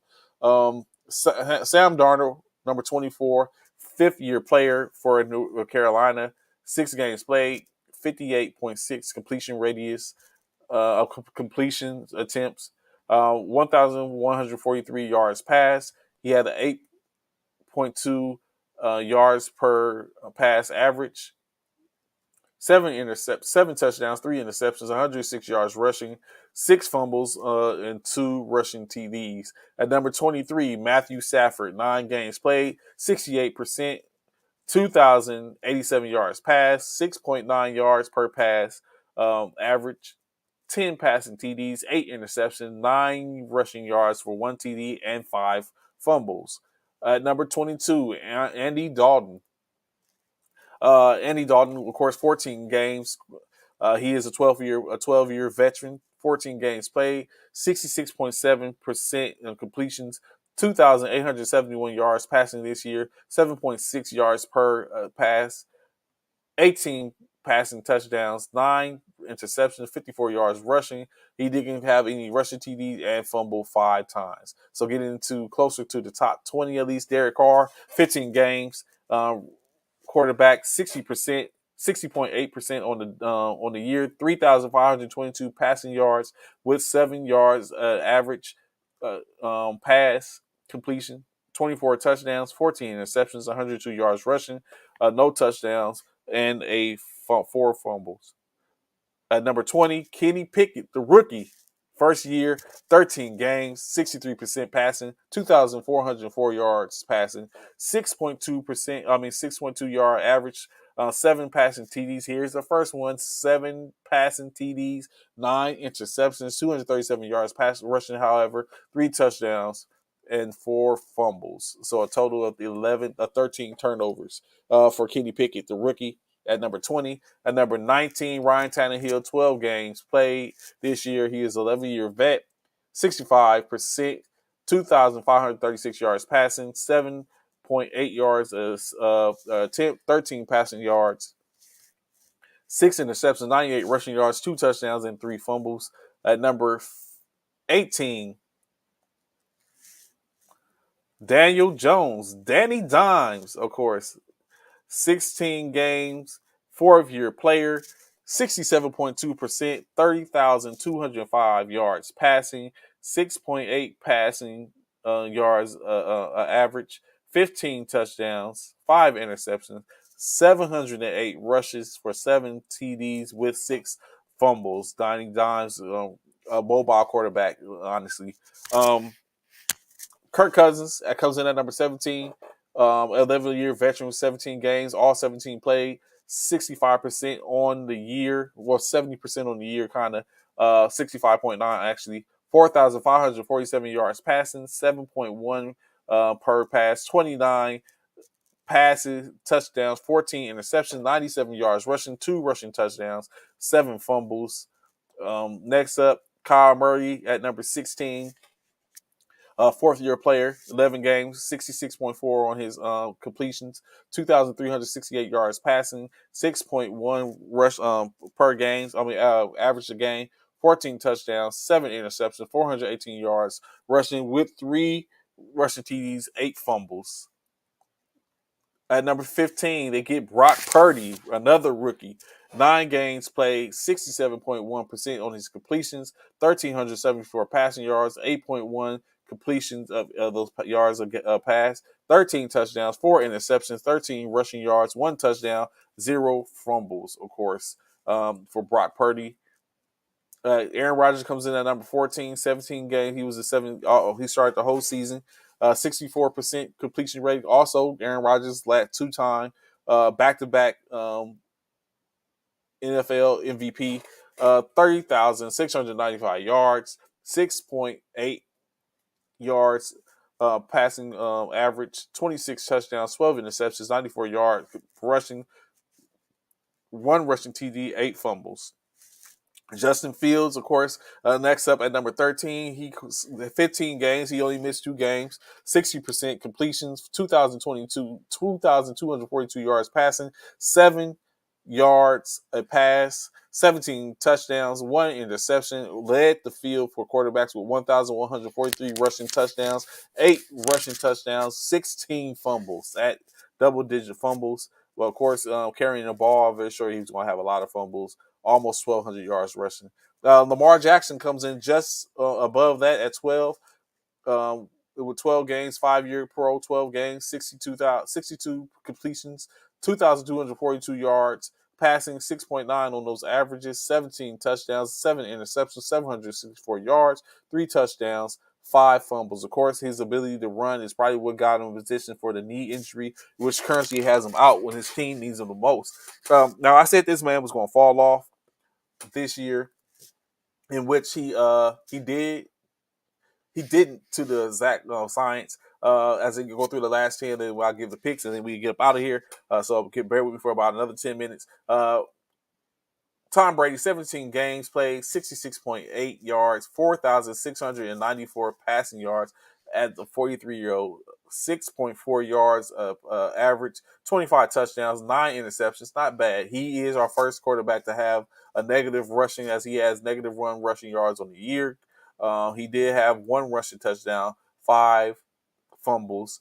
Dak Prescott, 12 games played for the 7-year vet, 66.2 completion, 22,860 yards passing, 7.3 yards a pass average, 23 passing TDs, 15 interceptions, 182 rushing yards, 1 touchdown, 4 fumbles.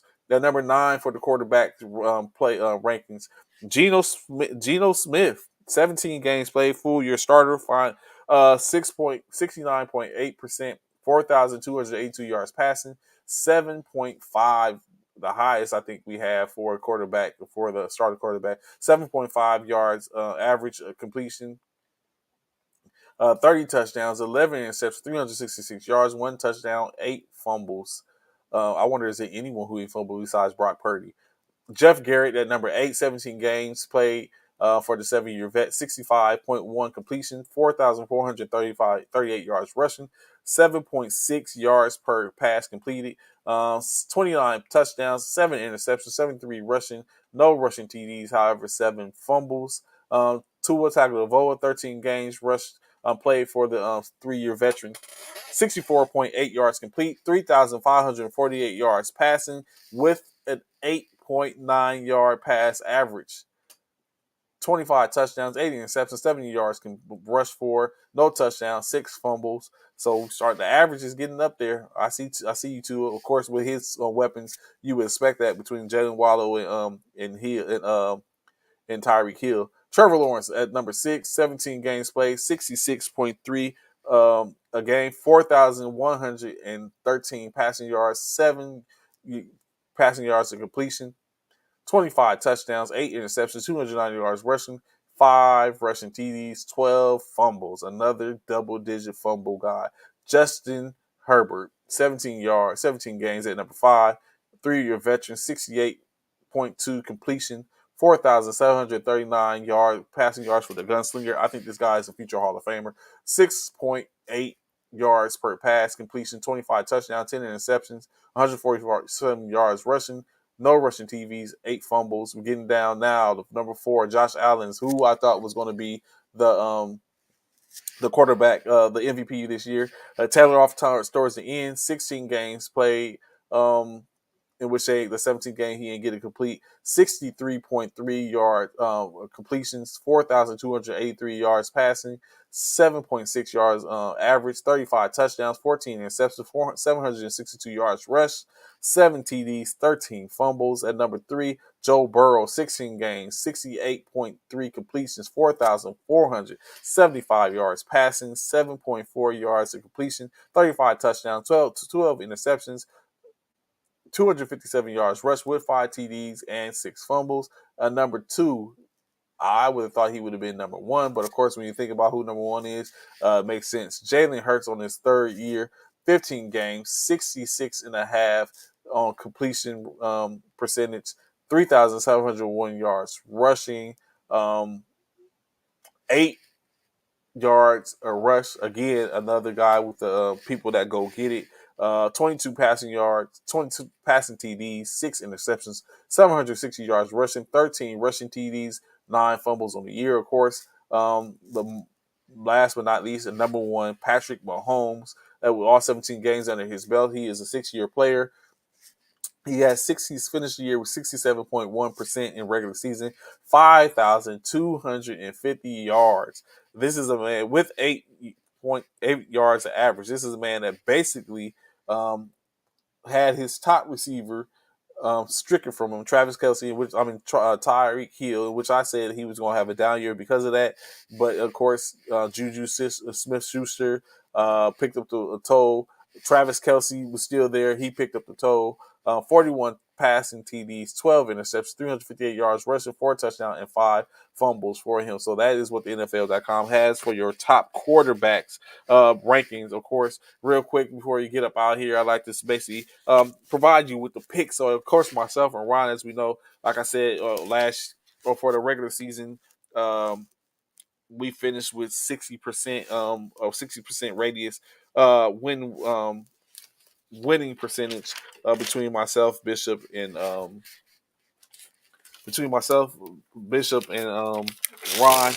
for the end of the year. Actually, was I had to come back from the depths to get Bishop. I wasn't able to catch Ron, unfortunately, but of course, like I said, I finished with 60%, 60. If it was like the passing radius, I'd be the second in the league, of course. But I finished at 61.7% in picking. Ron led us 63.2, and Bishop with 60.6. So of course, Ron already provided us with his picks. Of course, the first game he has San Francisco winning. Of course, I'm on one with him in that aspect. The second game, the Los Angeles Chargers facing off against the Jacksonville Jaguars. They will be in Jacksonville because they were the champions, so they have home field advantage. In that game, Ron takes the Los Angeles Chargers, which I am in free agreement with him. for that game. The second game, the third game, I'm sorry, on to be played in January 15th. The Miami Dolphins will travel to Buffalo to take on the Bills, in which Ron has the Buffalo Bills getting the W without Tua. I am in agreement. I am taking the Buffalo Bills as well.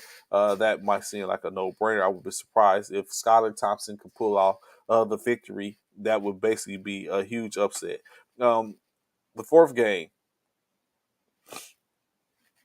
on the weekend, in which is 2 games on Saturday, 1 game on Sunday, and 3 games on Sunday and 1 game on Monday.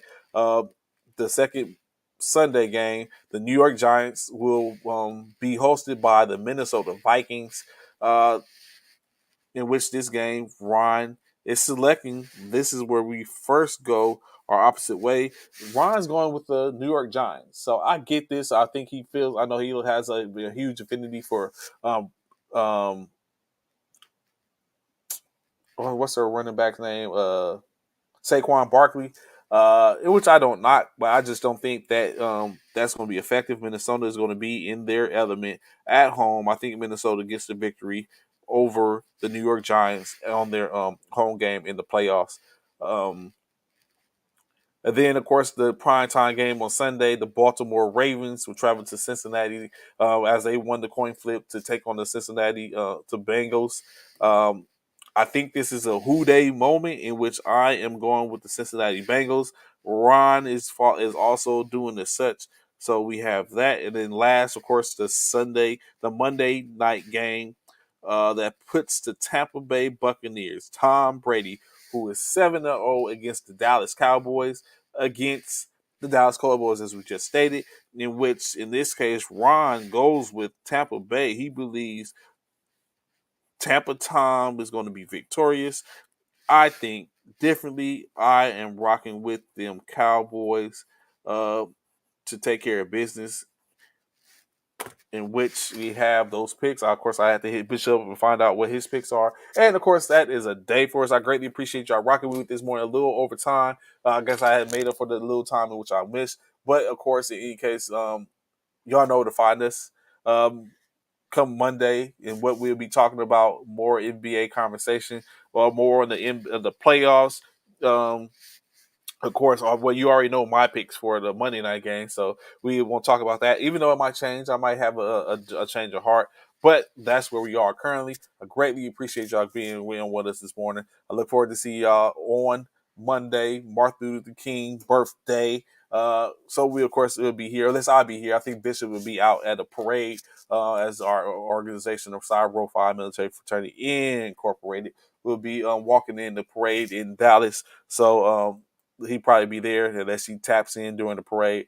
But in any case, we see y'all all there, fam. And I have to reach out to y'all. Maybe bring y'all on the show. Peace. Enjoy y'all weekend.